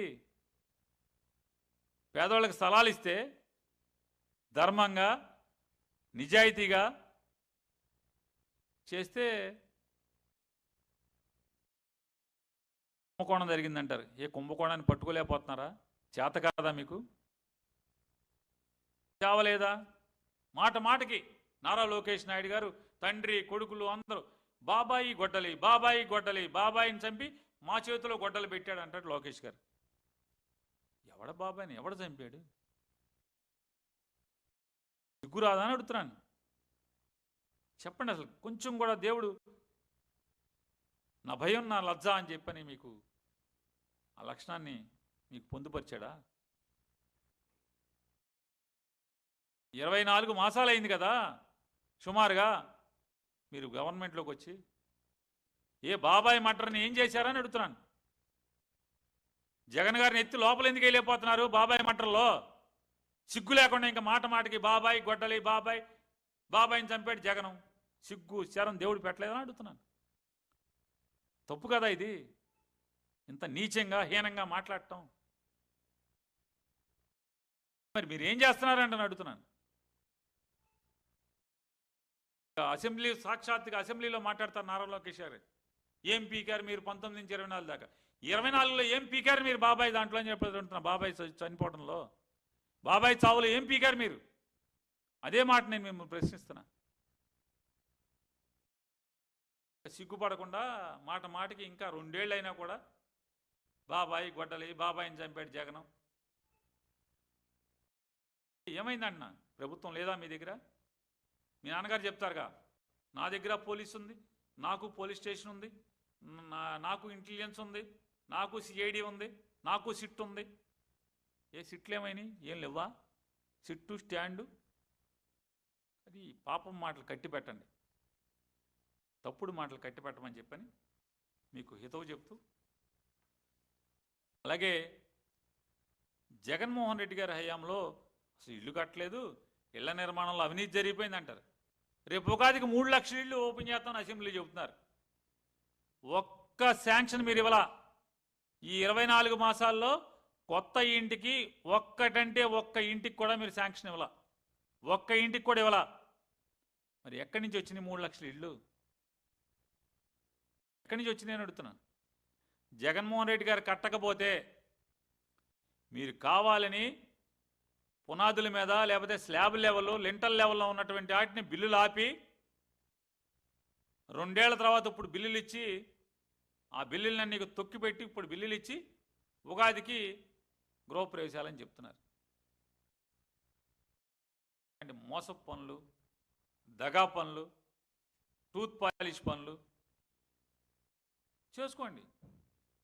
కానీ అసెంబ్లీలో పెద్ద డబ్బాలు కొట్టుకోవడం ఎందుకు? దీని గురించి అని అడుగుతున్నాను నేను. ఇంకా మన రాష్ట్రానికి చాలామంది ఎంపీలు ఉన్నారు. పవన్ కళ్యాణ్ గారు చెప్తుంటారు ఎప్పుడు, ఆంధ్రప్రదేశ్ రాష్ట్ర ఎంపీలారా ఉళ్ళంతా బ్లేడ్ ఎట్టి కోసుకుని కారం పూసుకోండి అని చెప్తాడు ఎప్పుడు. దీనికి ఒక 2 ఎంపీలు ఉన్నారు. తెలుగుదేశానికి ఒక చాలా మంది ఎంపీలు ఉన్నారు. భారతీయ జనతా పార్టీ కూడా ఎంపీలు ఉన్నారు. మీరే పరాపరా బ్లేడ్ ఎట్టి కోసేసి కారం పూసేయచ్చు కదా. లేదా కారం హెరిటేజ్లో దొరుకుద్ది. మీ హెరిటేజ్లో కారం కూడా. సాక్షాత్తు అసెంబ్లీ సాక్షిగా తెలుగుదేశం పార్టీ శాసనసభ్యుడు, అరే బెజవాడ ఎయిర్పోర్ట్ సర్వనాశనం అయిపోతుందయ్యా, బూత్ బంగ్లా అయిపోతుందయ్యా, విమానాలన్నీ రద్దు అయిపోతున్నాయ్యా, దేశానికి పౌర విమానయాన శాఖ మంత్రి ఈ ఆంధ్ర రాష్ట్రం ఓడయా, మన పార్టీ ఓడయా, అయినా కూడా మనకి కర్మయా, ఆంధ్రప్రదేశ్ రాష్ట్ర రాజధానికి విమానాలన్నీ కూడా అరకొరగా విమానాలయా అని చెప్పని ఘోష వినిపించాడు. వినపడలేదా అని అడుగుతున్నా. ఇక ఆయన ఆ విమానయాన శాఖ మార్చులు, ఆయన ప్రజాసేవకుడు కాదు, కార్పొరేట్ వ్యాపారస్తుల సేవకుడు అతను, కార్పొరేట్ల సేవకుడు అతను. ఎందుకు కార్పొరేట్ సేవకుడు అంటున్నానంటే, ఆయన రాష్ట్రంలో జరగాల్సినటువంటి నిర్మాణం పెద్దగా జరగాల్సినటువంటి విమానాశ్రయం ఎక్కడ వేసిన గొంగలు ఎక్కడ ఉంటుంది. రోజు బెజవాడు దిగుతాడు, కళ్ళ ముందు కనపడుతుంది, ఎక్కడ వేసిన గొంగలు ఎక్కడే ఉంటుంది, కానీ దాని గురించి మాత్రం పట్టించుకోడు. వైజాగ్ జిఎంఆర్ ఎయిర్పోర్ట్ ఉంది, అది జగన్మోహన్ రెడ్డి గారు మొత్తం దాని ల్యాండ్ ఎక్విజిషన్ కానీ దానికి కావాల్సిన అనుమతులు కానీ పర్మిషన్లు కానీ జగన్మోహన్ రెడ్డి గారు తీసుకొచ్చాడు. జిఎంఆర్ గారేమో అప్పు తెచ్చి వ్యాపారం కోసం లోన్ తెచ్చి విమానాశ్రయం కడుతున్నాడు. ఆయన తీసుకునే ప్రతి రూపాయికి తీసుకున్న వెంటనే వడ్డీ గిరగిర తిరుగుతూ ఉంటుంది, వడ్డీ పరిగెడుతూ ఉంటుంది జిఎంఆర్ గారిది. మరి జిఎంఆర్ గారు వ్యాపారస్తుడు కదా, వ్యాపారం కోసం కదా, కార్పొరేట్ కదా, అతను పరిగెడతా కడతాడు. అక్కడికి వెళ్ళి ఫోటోలు దిగి నేనే వైజాగ్ ఎయిర్పోర్ట్ కట్టిస్తానంటాడు. వైజాగ్ భోగాపురం ఎయిర్పోర్ట్ మీకేం సంబంధం? ఏమన్నా పెట్టుబడి మీరు పెట్టాడా? గవర్నమెంట్ నుంచి శాంక్షన్ తెచ్చావా? టెండర్లు పిలిపించావా? కొన్ని అనుమతులు ఏమైనా తెచ్చావా? ఏమి లేవు కదా. జిఎంఆర్ గారికి తొందరగా విమానాశ్రయం పూర్తి చేయకపోతే ఆయన నిద్రపోతాడు, రామ్మోహన్ నాయుడు నిద్రపోతాడు, కానీ బ్యాంకుల్లో వడ్డీ నిద్రపోదండి. అందుకని ఆయన పరిగెడతా కడతాడు, తొందరగా ఓపెన్ చేస్తాడు. మీకేమైంది? మీ ప్రభుత్వంతో నిర్మాణం చేయబడినటువంటి గన్నవరం విమానాశ్రయం ఏమైంది అని అడుగుతున్నా. మీరంతా కూడా ఇండిగో సేవలో ఉంటారు, కార్పొరేట్ సేవల్లో ఉంటారు. బేగంపేట ఎయిర్పోర్టు కేవలం విఐపీలకి, అంటే పదవిలో ఉన్నటువంటి ముఖ్యమంత్రులకి లేదా కేంద్ర మంత్రులకి మాత్రమే ల్యాండింగ్ సౌకర్యం నిర్దేశించినటువంటి బేగంపేట విమానాశ్రయంలోకి మాత్రం ఏ కార్పొరేట్ వాళ్ళు విమానాశ్రయం దిగుతున్నా సరే సొమ్మున్న వాళ్ళందరికీ రామ్మోహన్ నాయుడు ఆఫీస్ నుంచి ఫోన్ వస్తుందని చెప్తున్నారు. ఏమండి, మీకు ప్రైవేట్ వాళ్ళకి ఇది అలౌ చేయటానికి లేదు కదా. ఓన్లీ ప్రభుత్వం తరపున ఏదో ఒక రాష్ట్రంలో కానీ కేంద్రంలో కానీ ప్రభుత్వంలో ఉన్నటువంటి అమాత్యులకి అధికారులకి మాత్రమే బేగంపేట విమానాశ్రయం ఎలౌడ్ కదా, రాతపూర్వకమైనటువంటి ఆదేశాలు ఉన్నాయి కదా. మరి ఎందుకు ఇందులో వ్యాపారస్తులు దిగుతున్నారు అంటే మినిస్టర్ గారు ఆఫీస్ నుంచి ఫోన్ వస్తుందండి, ఫోన్ రాగానే మేము దింపుకోవాలి, కానీ మరి మా మంత్రి కదండి, లేకపోతే ట్రాన్స్ఫర్ చేస్తారండి అండమానుకో అడవిలోకో, మేమేం చేస్తామండి అని వాళ్ళు చెప్తున్నారని చెప్పని అందరూ చెప్తున్నారు. నేను అబద్ధం అయితే నేను కాగితం మీకు చూపిస్తా. నేను ఇప్పుడు ఈ మీటింగ్ అయిపోయింది, ప్రెస్ మీట్ అవ్వగానే వాట్సాప్ చేస్తా విలేకరులందరికీ. బేగంపేట విమానాశ్రయం only restricted for public office bearers, అంటే ముఖ్యమంత్రులు, మంత్రులు, ఐఏఎస్ ఆఫీసర్లు వాళ్ళే మాత్రమే దిగాలి, మిలిటరీ ఆఫీసర్లు వాళ్ళు మాత్రమే దిగాలి, ప్రైవేట్ వాళ్ళు దిగటానికి నిషిద్ధం. ఎందుకని? అక్కడ దిగాలి, శంషాబాద్లో దిగాలి ప్రైవేట్ వాళ్ళందరూ, డబ్బు ఉన్న వాళ్ళందరూ. ఇక్కడ ఎందుకు దిగుతున్నారు? అడుగుతుంటే ఎవడో నాకులాగా నోరు వెళ్ళి అడుగుతుంటే మేమేం చేస్తాం సార్, దయచేసి వదిలేండి సార్, మా మంత్రి గారు ఆఫీస్ నుంచి పిఏ గారు ఫోన్ చేస్తాడు సార్, పలానా ఆయన విమానం వస్తుంది, పలానా ఆయన లెగుస్తాడు ఇక్కడి నుంచి, నువ్వు మూసుకోమంటున్నారు సార్. మూసుకుంటున్నాం సార్. అవునా కాదా? అంటే మీ సేవలన్నీ కార్పొరేట్ సేవలు. అయితే జిఎంఆర్ గారి సేవలో ఉంటారు, లేదా పెద్ద పెద్ద వ్యాపారస్తుల సేవలో ఉంటారు, ఇండిగో సేవలో ఉంటారు. కానీ విజయవాడ అమరావతి అంటే రాజధాని ఉన్నటువంటి విమానాశ్రయాన్ని కడతాకి మాత్రం ఆ సేవలో మీరు ఉండరు. ఇక్కడ ఫ్లైట్లు పెరగవు. మీ ఎమ్మెల్యేలు తిడుతున్నారు, నేను తిడతలా, మీ ఎమ్మెల్యేలు తిడుతున్నారు.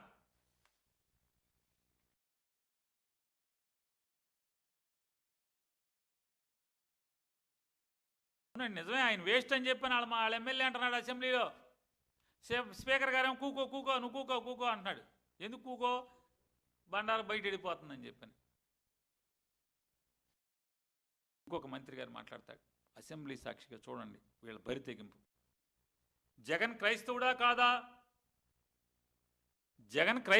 కాదా బరి తెగించి మాట్లాడుతున్నాడు. నేను మైకులో మాట్లాడింది వింటాడు కదా, విని చెప్పను జగన్ నుంచి ప్రెస్ మీట్ పెట్టి. జగన్ అంట ప్రెస్ మీట్ పెట్టి ఆయన చెప్తాడు, జగన్మోహన్ రెడ్డి గారు నా మైక్లో నేను మాట్లాడింది అరవేల భయంకరంగా మాట్లాడాను, చించుకు మాట్లాడాను, నేను పెద్ద పోటుగాండి, నేను మాట్లాడింది జగన్మోహన్ రెడ్డి వింటాడు కదా, ఇని చెప్పాలి కదా, నేను క్రైస్తవుని అయితే క్రైస్తవుని, నేను క్రైస్తవుని కాదంటే కాదు అని చెప్పాలి కదా అని బరిదెగించి మాట్లాడుతున్నాడు అసెంబ్లీలో. ప్రమాణం చేసేప్పుడు ఏమని ప్రమాణం చేస్తారు? రాగద్వేషాలకు అతీతంగా కులం చూడడం, మతం చూడకుండా చేస్తాం. రాగద్వేషాలకు అతీతంగా పనిచేస్తామని చెప్పని దేవుడి మీద ప్రమాణం చేస్తారు. వీళ్ళు చూడండి, వీళ్ళ భక్తి, వీళ్ళు హిందువులు. దేవుడి మీద ప్రమాణం చేసిన వాళ్ళు వీళ్ళు భాష, వీళ్ళ వేషాలు. ఒకటే అడుగుతున్నా, జగన్మోహన్ రెడ్డి గారు మీ అందరికంటే కూడా మీ తెలుగుదేశం పార్టీ లేదా పవన్ కళ్యాణ్ గారు కానీ భారతీయ జనతా పార్టీ వాళ్ళు కానీ మీ అందరికంటే కూడా హిందూ ధర్మాన్ని తూచా తప్పకుండా ఆచరించేటువంటి వాడు జగన్మోహన్ రెడ్డి గారు. పరమతాలను గౌరవిస్తాడు. చంద్రబాబు నాయుడు గారిది ఏ మతం అండి? నేను అసెంబ్లీలో పెద్ద పెద్ద రంకులేసిన మంత్రిని నేను ప్రశ్నిస్తున్నాను. ఇంకెవరైతే మాట్లాడారో నారా చంద్రబాబు నాయుడు గారిని కూడా ప్రశ్నిస్తున్నా. చంద్రబాబు నాయుడు గారు మీదే మతం? మీరు నిజంగా నిజాయితీగా హిందూ ధర్మాన్ని ఆచరించే వాళ్ళైతే కనుక చెప్పండి. హిందూ ధర్మాన్ని ఆచరించే వాళ్ళైతే కనుక హిందూ ఆలయాల్ని ధ్వంసం చేసినటువంటి మహమ్మద్ గజనీ, గోరి, ఔరంగజేబు తర్వాత మీ ఏలుబడిలోనే ఎక్కువ గుళ్ళు ధ్వంసమైనయా అవలేదా? ఎస్, నేను చెప్తున్నా. మీ ఏలుబడిలోనే వాళ్ళ ముగ్గురు తర్వాత మీ ఏలుబడిలోనే అత్యధిక గుళ్ళు ధ్వంసమైనవి. హిందూ ధర్మాన్ని పాటించేవాడు అయితే ఇలా ఎందుకు కూలదోశామని అడుగుతున్నాను. తిరుమలలో 1000 కాళ్ళ మండపాన్ని కూలదోసింది ఎవరు? మీరు కాదా అని అడుగుతున్నాను. మీ ఏలుబడిలో కాదా? పోనీ ఏమన్నా పండితులను, ఎవరైతే శ్రీ వైష్ణవ మతానికి సంబంధించినటువంటి వాళ్ళను ఎవరన్నా అడిగారా? మీరు సలహాలు తీసుకున్నారా? కూలదోశారా లేదా? ఎందుకు కూలదోశారు? అది ఎవరు కట్టారు? మీరు కట్టారా? ఎన్టీ రామారావు గారు కట్టారా? ఎవరు కట్టారు? పురాతనమైనటువంటి దేవాలయం, ఎన్నో వేల సంవత్సరాల క్రితం నిర్మాణం చేసినటువంటి ఒక హెరిటేజ్ నిర్మాణాన్ని మీరెట్ట కూలదోసే అధికారం మీకు ఎక్కడిది? ఎందుకు కూలదోశారు? నిజంగా మీరు హిందూ సాంప్రదాయాన్ని పాటిస్తే మీరు కూలదోస్తారా? నిజంగా మీరు హిందూ మతాన్ని పాటించేవాళ్ళు, ఆచరించేవాళ్ళు, హిందూ ధర్మాన్ని ఆచరించేవాళ్ళు, అంతరాత్మతో శుద్ధిగా మీరు దేవుణ్ణి పూజించేవాళ్ళు అయితే తోలు చర్మంతో జంతు చర్మంతో చేసినటువంటి బూట్లు వేసుకుని దేవుడికి ఎవడన్నా పూజ చేస్తాడా? ఈ భారతదేశంలో, అసలు ప్రపంచంలో జంతు చర్మంతో చేసినటువంటి బూట్లు తొడుక్కుని దేవుడికి పూజ చేసేవాడు మీరు తప్పితే ఇంకెవరున్నారా? చంద్రబాబు నాయుడు గారు చెప్పండి. మీరు తప్పితే ఎవరన్నా ఉన్నారా? చెప్పండి. మీరు హిందువా? ఎలా హిందూ? పితృకర్మలకి, తండ్రి చనిపోతే, తల్లి చనిపోతే కేశఖండనకి చేయనటువంటి, ఆ కర్మ చేయనటువంటి వాడు ఎలా హైందవుడు అవుతాడు? అనుమానాలు ఇవన్నీ. చెప్పండి, ఎలా హిందువు మీరు? జగన్ క్రైస్తవుడా కాదా అని మీరు అడుగుతున్నారు. మీరు హిందువా కాదని అడుగుతున్నాను చంద్రబాబు నాయుడు గారు. చెప్పండి, ఏ రోజన్నా పిండ ప్రదానం చేశారా? తల్లికి కానీ తండ్రికి కానీ ఆ పేరు మీద పోయిన రోజు తిదికి కానీ చేస్తున్నారా? పోనీ తద్దినానికి పెట్టకపోతే శివరాత్రికి పెడుతున్నారా? హిందువులు పెట్టాలి కదా. తిరుపతి గురించి, తిరుపతి లడ్డూ గురించి పచ్చి అబద్ధాలు ప్రచారం చేస్తారు, అసత్యాలు ప్రచారం చేస్తారు, కొవ్వు కలిపారని మాట్లాడతారు. సుప్రీంకోర్టు నియమించినటువంటి సిబిఐ నిర్దేశిత సిట్టులోనేమో జంతువుల కొవ్వు లేదని చెప్తే మీరు ఇంకా బరిదెగించి మన బాత్రూములు కడిగే యాసిడ్తో నెయ్యిలో కలిపి, నెయ్యిలో కలిపి ఆ నెయ్యితో లడ్డూలు చేశారని చెప్పని మీరు మాట్లాడతారు. నేను ఒక్క మాట మాట్లాడుతున్నాను, ఒక్క ప్రశ్న అడుగుతాను. మీరు రాజమండ్రిలో పాలలో చిన్న కల్తీ జరిగితే ఎంతమంది మృత్యువాత పడ్డారు? ఎంత పచ్చిగా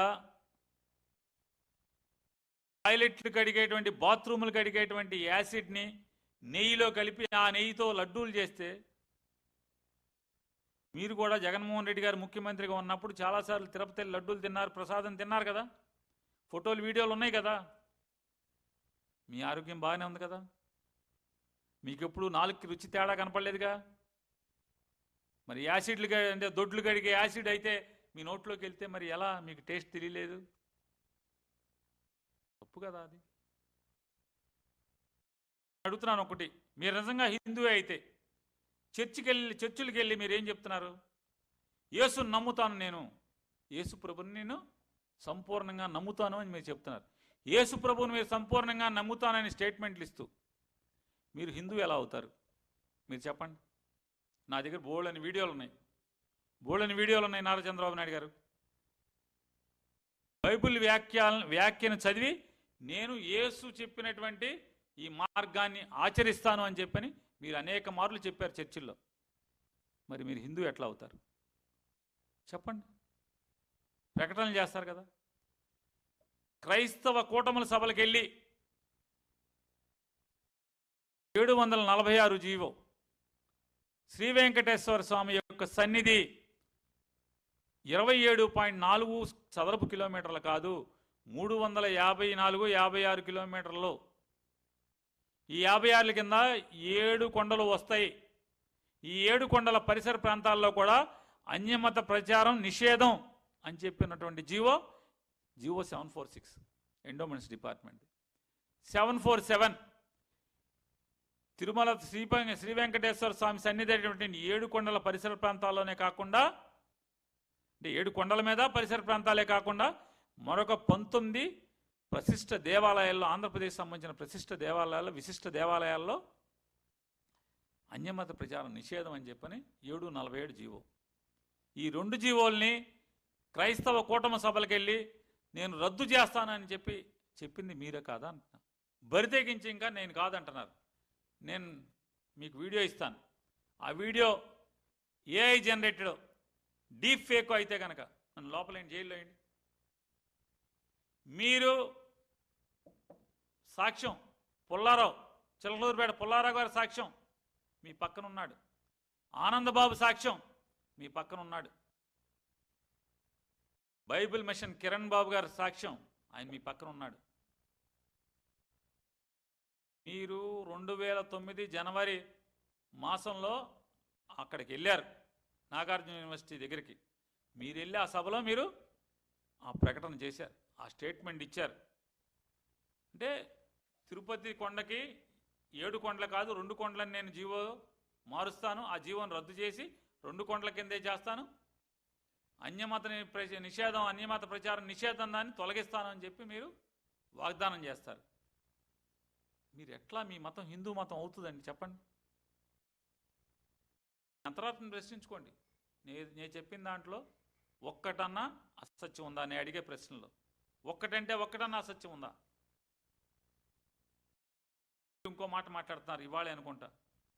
రాష్ట్ర ప్రజలందరికీ చెప్తున్నాను, 3 కాదు 4 కనండి, 3 మూడో వాళ్ళని కంటేనే 25,000 ఇస్తానని చెప్పి మీరు చెప్తున్నారు ఇవాళ. నేను అడుగుతున్నా, మీరేమో మీ ఆస్తులు 1,00,000 కోట్లు అని చెప్తారు. నా ఆస్తి ఎవరైనా చెప్పారు, నా ఆస్తి 1,00,000 కోట్లు అని మీరు అంటారు. మీ శ్రీమతి గారేమో మా వ్యాపారం సంవత్సరానికి 4,000 కోట్లు అంటారు. దీన్ని మీరు కానీ మీ కుటుంబం కానీ మీ అబ్బాయిలు కానీ ఎవరు పాటించరు కదా. ఎవరిని పాటించమంటున్నారు మరి? సామాన్యుల్ని పాటించమంటున్నారు. దేనికి? నేను 25,000 ఇస్తాను, 3వ వాడిని కనండి అంటున్నారు. 25,000 ఇస్తే, మీరు 25,000 ఇస్తే 3 4 కంటే సామాన్యులు మీ 25,000 కూడా ఇస్తారో? సూపర్ 6 సూపర్ హిట్ లాగా 25 ఇచ్చేసానయా పాత రోజుల్లో చెప్పారు. ఎవడై చెప్పేది? ఎప్పుడైపోయింది రుణమాఫీ? రుణమాఫీ అంటే మొత్తం కడతారండి. ఎలక్షన్ ముందు ఏం చెప్పారు? బేషరతుగా మొత్తం మాఫీ చేస్తానని.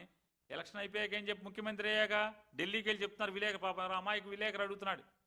ఈనాడు అతనే అప్పుడు ఢిల్లీలో ఈనాడు విలేకరే, సార్ మరి ఇంకా అది మీరు ఇంకా మొత్తం వేయలేదు కదా సార్, ఇప్పుడు 1,00,000 ఎంతో వేసారు కదా సార్. ఎవడు చెప్పాడు? మైండ్ సెట్ మార్చుకోండి. ఎవడు చెప్పాడు? ఇంకా రుణమాఫీ ఎప్పుడు అయిపోయింది రుణమాఫీ? ఇప్పుడు ఏం చెప్తున్నారు? Super 6 super hit.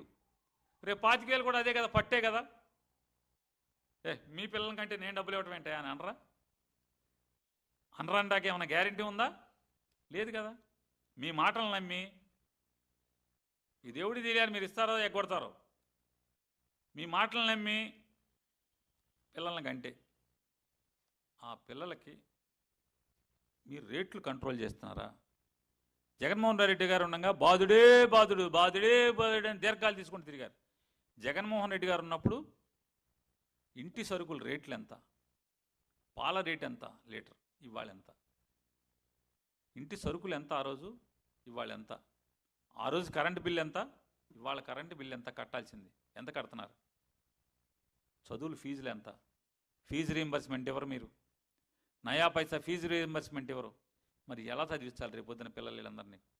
అంటే నాకు అర్థమయ్యేది ఒకటే, ఏతావాత సామాన్యులు నలుగురిని ఐదుగురిని ముగ్గురిని ఓ కనేసేస్తే వాళ్ళు ఆర్థిక బాధలు భరించలేక పిల్లలకు చదువు చెప్పలేక వాళ్ళని వానాకాలం చదువులు చదివించి 10వ క్లాసు ఇంటర్మీడియట్తో ఆపేస్తే, అంటే నాకు అర్థమైందంటే మీ డబ్బున్నోళ్ళ ఇళ్లలో ఇవాళ పనోళ్ళు తక్కువగా దొరుకుతున్నట్టున్నారు. సర్వీస్ సెక్టార్ కింద మీకు మనుషులు దొరకట్లా, జీతానికి పనిచేయటానికి తక్కువ జీతానికి పనిచేయటానికి మనుషులు దొరకట్లేదు మీ డబ్బున్నోళ్ళకని నాకు అర్థమైంది. అందుకోసమని మీ డబ్బున్నోళ్ళందరి కోసం జనాల్ని మనుషుల్ని ఎక్కువ కనమంటున్నారు. 1,00,000 కోట్ల ఆస్తులు ఉన్నాయి, 4,000 కోట్ల సంవత్సరం వ్యాపారం జరుగుద్ది, మీరు కనరు ఎవరిని? మీ బంధువులందరికీ ఎంతమంది ఉన్నారు? ఇది తప్పు కదా అంటున్నాను. ఆచరించని ప్రజలను ఆచరించమని చెప్పటం ఎంతవరకు ధర్మం? ఇది చెప్పండి, తప్పు కదా ఇది?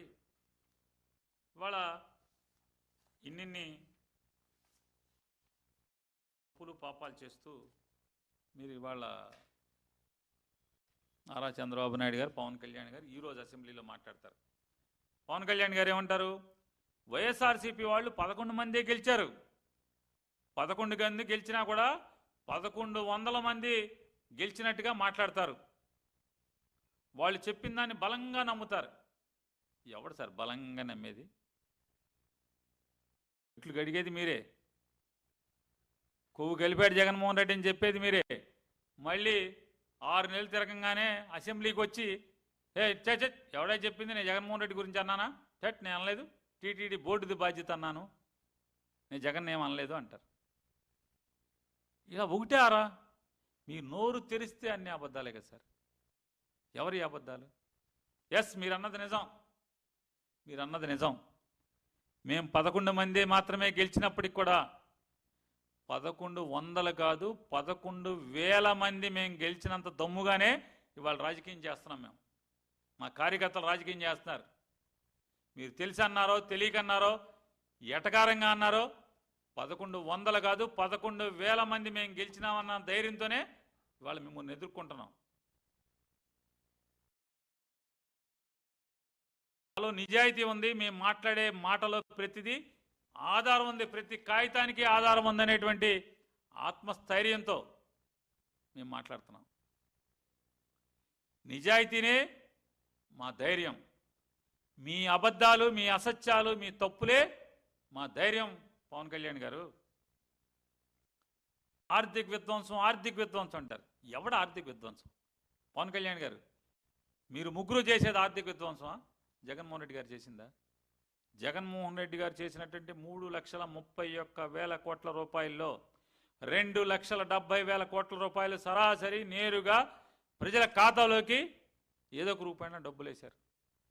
అదొకటే కాదు, పోర్టుల నిర్మాణం 6,000 కోట్ల రూపాయలతో సీసీ రోడ్ల నిర్మాణం గ్రామీణ ప్రాంతాల్లో, సుమారుగా 7,000 కోట్ల రూపాయలతో సచివాలయ భవంతుల నిర్మాణం, సచివాలయాలు కానీ రైతు భరోసా కేంద్రాలు కానీ అలాగే హెల్త్కి సంబంధించినటువంటి బిల్డింగ్ల నిర్మాణంలో కానీ లేదా హెల్త్ని అద్భుతంగా హాస్పిటల్స్ని రెనోవేట్ చేయడంలో కానీ ఎంత మార్పు ఇచ్చాడు. పాఠశాలని 48,000 పాఠశాలలు ఉంటే 16,000 పైచిలుకు పాఠశాలని మార్చి చూపించాడు.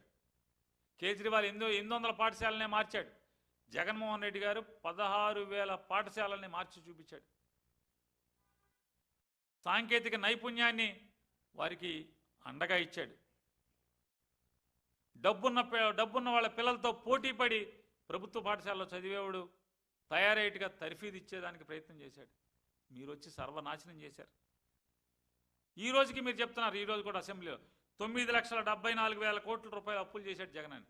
వచ్చి పాపం కదా మీది అంటున్నాను.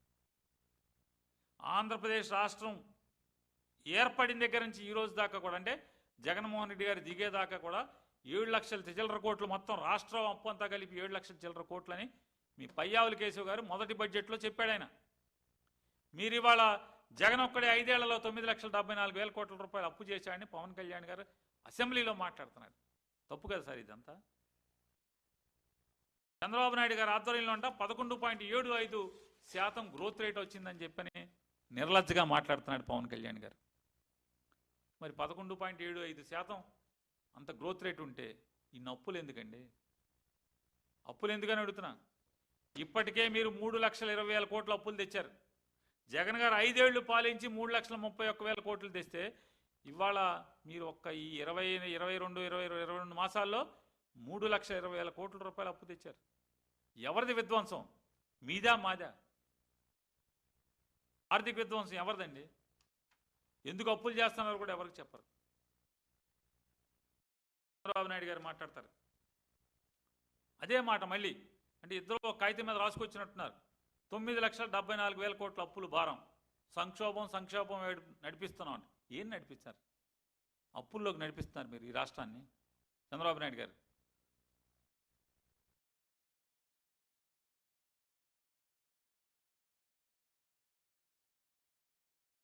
గత ప్రభుత్వ హయాంలో ప్రభుత్వ ఆస్తులను తాకట్టు పెట్టి అప్పులు తెచ్చుకున్నారంటున్నాడు. కొంచెం సిగ్గుపడాలి సార్, సిగ్గుపడాలి. రాష్ట్రంలో ఉన్నటువంటి లక్షల కోట్ల రూపాయల విలువైన ఖనిజ గనులన్నింటినీ కూడా తాకట్టు పెట్టి 9,000 కోట్ల రూపాయలు అప్పు తెచ్చిన మగోడు ఎవడయా? పనోడు ఎవడు? మీరు కదా చంద్రబాబు నాయుడు గారు, మీరే గనులు తాకట్టు పెట్టి అప్పులు తెచ్చిన వాళ్ళు మీరు. ఆఖరికి అప్పు ఇప్పించినోడికి కూడా 100 కోట్ల రూపాయలు కమిషన్ ఇచ్చారు. అప్పు ఇప్పించినోడికి, బ్రోకర్కి. జనం సొమ్ము అంటే మీకు ఎంత లోకువ, ఎంత లోకువ చూడండి. జనం సొమ్ము అంటే మీకు 9,000 కోట్ల రూపాయలు అప్పు ఇప్పించినోడికి కమిషన్ ఎంత ఇచ్చారండి? 100 కోట్లు ఇచ్చారు మీరు. మీ హెరిటేజ్కి అయితే ఇట్టాక లోన్ ఇస్తే ఇట్టాక కమిషన్ ఇస్తారా? చెప్పండి సార్.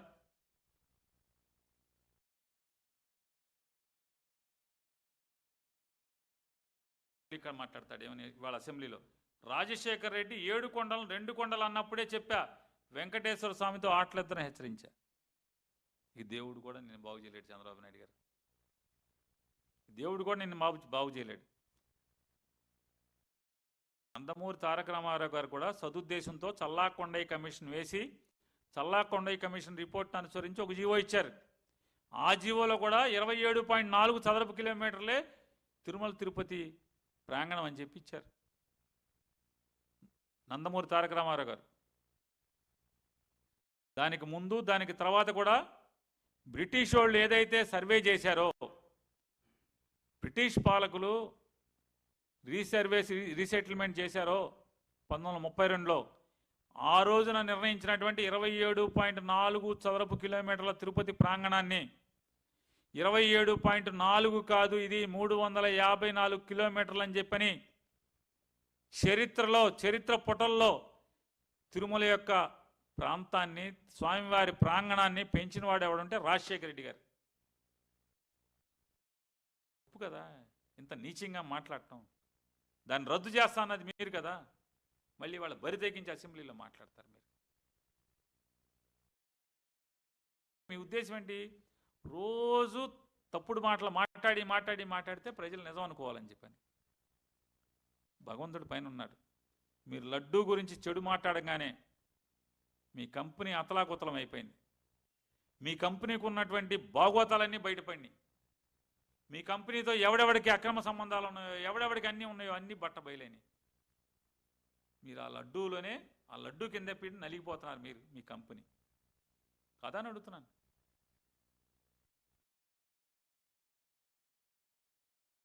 ఈ పాపాలన్నీ బయటకు వచ్చినాయి దాంట్లోనే కదా. ఇవాళ ఇంకా పాపాలు మాట్లాడతారు. నిజంగా మీ పాప మాటలకే ఆ జీవోలు దాదాపుగా 2009లో మీరు మాట్లాడిన వీడియో బయటకు వచ్చింది. నేను చెప్తున్నా, మా నాయకుడికి ఆ వీడియో తెచ్చి నేనే ఇచ్చా. ఆ వీడియో మీకు కూడా పంపిస్తా. అది ఫేక్ అయితే, డీప్ ఫేక్ అయితే, ఏఐ అయితే దాన్ని నా మీద కేసు కట్టి లోపలే నువ్వు. చంద్రబాబు నాయుడు గారు, మీరు మాట్లాడినటువంటి తిరుపతి 7 కొండల ప్రాంతాన్ని తగ్గించి 27.4 కిలోమీటర్ల కింద చేస్తాను, జూవో 746 రద్దు చేస్తానని చెప్పి మీరు మాట్లాడారు. తిరుమల తిరుపతి ప్రాంగణంతో పాటుగా మరొక 19 ఆలయాల్లో అన్యమత ప్రచార నిషేధాన్ని ఎత్తేస్తానని చెప్పి మీరు మాట్లాడారు.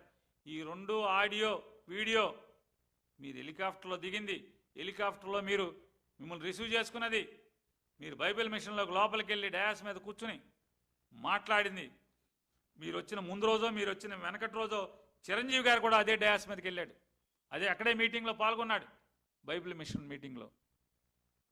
ఇది సాక్ష్యం, ఇది యథార్థం. నేను ఆ వీడియో మీకు ఇస్తాను, చేయండి. అబద్ధం అంటున్నారు కదా, మీ ఇష్టం వచ్చిన చర్య తీసుకోండి, నేను రెడీ. బైబిల్ మిషన్ కిరణ్ గారు కూడా ఉన్నారు కదా, ఆయన బైబిల్ మిషన్ కిరణ్ బాబు గారు ఉన్నాడు. ఆ దాంట్లో మత పెద్దలు ఎవరైనా ఉన్నారో లేదో తెలియదు. మీ పుల్లారావు గారు ఉన్నాడు, నక్క ఆనందబాబు ఉన్నాడు ఆ వీడియోలో మీతో పాటు, ఇంకా చాలామంది ఉన్నారు. మీరు మాట్లాడి ఇవాళ జగన్ గారి తండ్రి గారి గురించి, రాజశేఖర రెడ్డి గారి గురించి మాట్లాడతారు. అంటే సావాసంగా తిరిగావే కానీ కొన్నాళ్ళు, తప్పు కదా ఇది.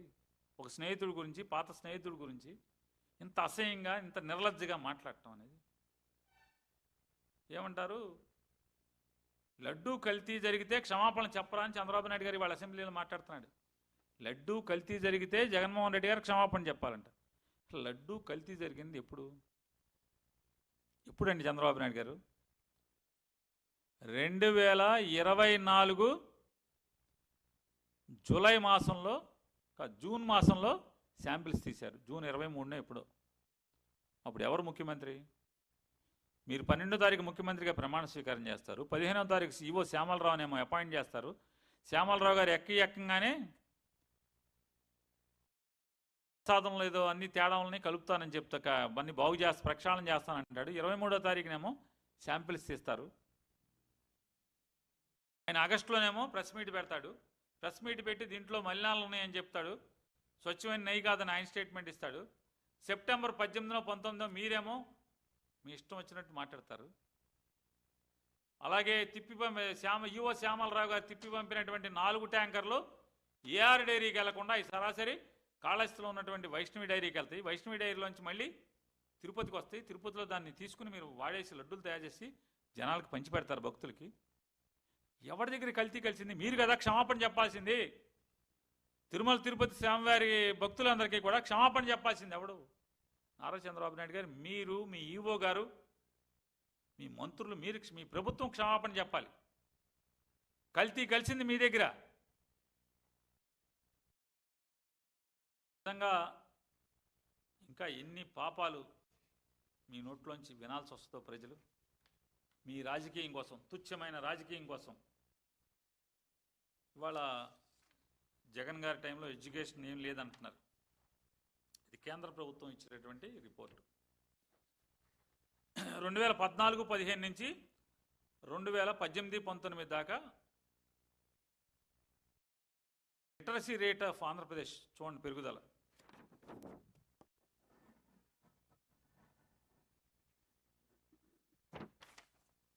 %1.69. చంద్రబాబు నాయుడు గారికి జగన్ గారికి మధ్య చంద్రబాబు నాయుడు గారి పీరియడ్లో 1.6%, 6.9%. జగన్ గారి పీరియడ్లో, అంటే జగన్ గారి పీరియడ్లో 3.5% పెరుగుదల. ఎవరిది ఎక్కువ? ఎవరు అనుభవజ్ఞుడు? చివరికి మీది ఎంత దిక్కుమాలిన ప్రభుత్వం అంటే కాగ్ రిపోర్ట్లు ఎక్కడ దొరుకుతాయో, ఏ వెబ్సైట్లో దొరుకుతాయో కూడా మీకు తెలియనటువంటి ఆర్థిక మంత్రి మీ దగ్గర ఉన్నాడు, తెలియనటువంటి మంత్రులు మీ దగ్గర ఉన్నారు. మీది ఒక దిక్కుమాలిన ప్రభుత్వం. ఎందుకు పనికి వస్తానంటున్నా? కాగ్ రిపోర్ట్లు ఏ వెబ్సైట్లో దొరుకుతాయి, లింక్ ఏంటో కూడా మీకు తెలవని పరిస్థితుల్లో మీరు ఉంటే, అసెంబ్లీలో ఇంటర్నెట్ ఉండటం వల్ల ఉపయోగం ఏమి ఉండదండి. దాంట్లో మీరు అయ్యో చూడటానికి పనికి వస్తుంది. నాకు అర్థమైంది. అయితే ఒక మంత్రి ఫోన్ మాట్లాడుతున్నాడు, ఒక పక్క మంత్రి కరెంటు మంత్రి ఎవరో మా సమాధానం చెబుతుంటే పక్కన ఇంకో మంత్రి, రోడ్ల మంత్రి ఎవడో ఫోన్ మాట్లాడుకుంటున్నాడు, వాట్సాప్ కాల్. దీనికి తప్పితే మీరు ఎందుకు పనికి వచ్చారంటే మీ ప్రభుత్వం 5 నిమిషాల్లో కాగ్ రిపోర్ట్లు కావాలంటే కాగ్ రిపోర్ట్లు ఏవి కావాలంటే అవి నెట్లో డౌన్లోడ్ అవుతాయి, ఆన్లైన్లో లింకులు ఉన్నాయి, కొడితే వస్తాయి. దానికి అవి ఎక్కడ దొరుకుతాయో అని మీరు కౌన్సిల్లో మాట్లాడుతున్నారు. ఇవాళ మాకు తెలియదే అన్నారు. ఈ మీరందరూ మా రాష్ట్రాన్ని ఏళ్తాకి, మమ్మల్ని ఏళ్తాకి, 5 కోట్ల మందిని ఏలి మమ్మల్ని ఉద్ధరిస్తాకి, మరి ఇట్లాంటి వాళ్ళందరూ బయలుదేరారు. కాబట్టే జగన్ గారి ప్రభుత్వంలో 5 ఏళ్లలో 3,31,000 కోట్ల అప్పులైతే ఇవాళ 22 మాసాల్లో 3,20,000 కోట్ల అప్పు చేసి ఇంకా 36 నెలలు పైన ఉంది, 38 నెలలు ఉంది. ఇంకెంత అప్పు చేస్తారు? ఏం సాధిస్తారంటే ఏం సాధించిందేం లేదు. ఈ రాష్ట్రానికి ఏముందంటే ఫీజు రీయింబర్స్మెంట్ లేదు, చదువు గురించి పట్టించుకునేది లేదు, పిల్లల గురించి పట్టించుకునేది లేదు, ఈ రాష్ట్రం మీద రోడ్ల గురించి పట్టించుకునేది లేదు. 6 నెలల్లో గతుకులు పూడుతా ఉన్నారు. ఊరికే తూతూ మంత్రంగా అక్కడక్కడ చేశారు, మొత్తం ఎత్తిపోయి ఇంతవరకు కాంట్రాక్టులకు డబ్బులు ఇవ్వలేదని అలో లక్షణాన్ని కాంట్రాక్టులు ఎడుతున్నారని చెప్తున్నారు. ఆ గోతులు పూడ్చిన వాళ్ళు కూడా అక్కడక్కడ ఇవాళ మళ్ళీ గోతులు వచ్చేసినాయి. నరకం చూసే రోడ్లు ఈ రోజుకి ఉన్నాయి. ఏమని మీ ప్రగల్భాలు? ఈ రాష్ట్రాన్ని ఎక్కడికి తీసుకెళ్తున్నారు అని అడుగుతున్నాను. అప్పులు కుప్పలోకి తీసుకెళ్తున్నారు, పాతాళానికి తీసుకెళ్తున్నారు. ఈ అసత్యాలు, ఈ తప్పుడు మాటలు, తప్పుడు ప్రకటనలు ప్రజల్ని మోసం చేసేటువంటి, లేదా ఎంతసేపు రాజకీయ ప్రత్యర్థి మీద విషం చిమ్మేటువంటి కార్యక్రమాన్ని కట్టి పెట్టుకోమని చెప్పని, ఇది మజ్జిగ జీవోనా? మజ్జిగ జీవో 2016లో వడగాల్పులు చలివేంద్రాల ద్వారా మజ్జిగ చలివేంద్రాలు పెట్టారు. మజ్జిగ సరఫరా చేయడానికి కొరకై సూచనలు జారీ చేయడం. జిల్లా కలెక్టర్ ఆదేశం మేరకు పై మండలం ప్రస్తుతం ఎండ తీవ్ర దృష్ట్యా చలివేంద్రం ద్వారా మజ్జిగ నిర్తం చేయండి. పై సంస్థ నుండి ఎక్కడి నుంచి? హెరిటేజ్ ఫుడ్స్ లిమిటెడ్ చూడండి.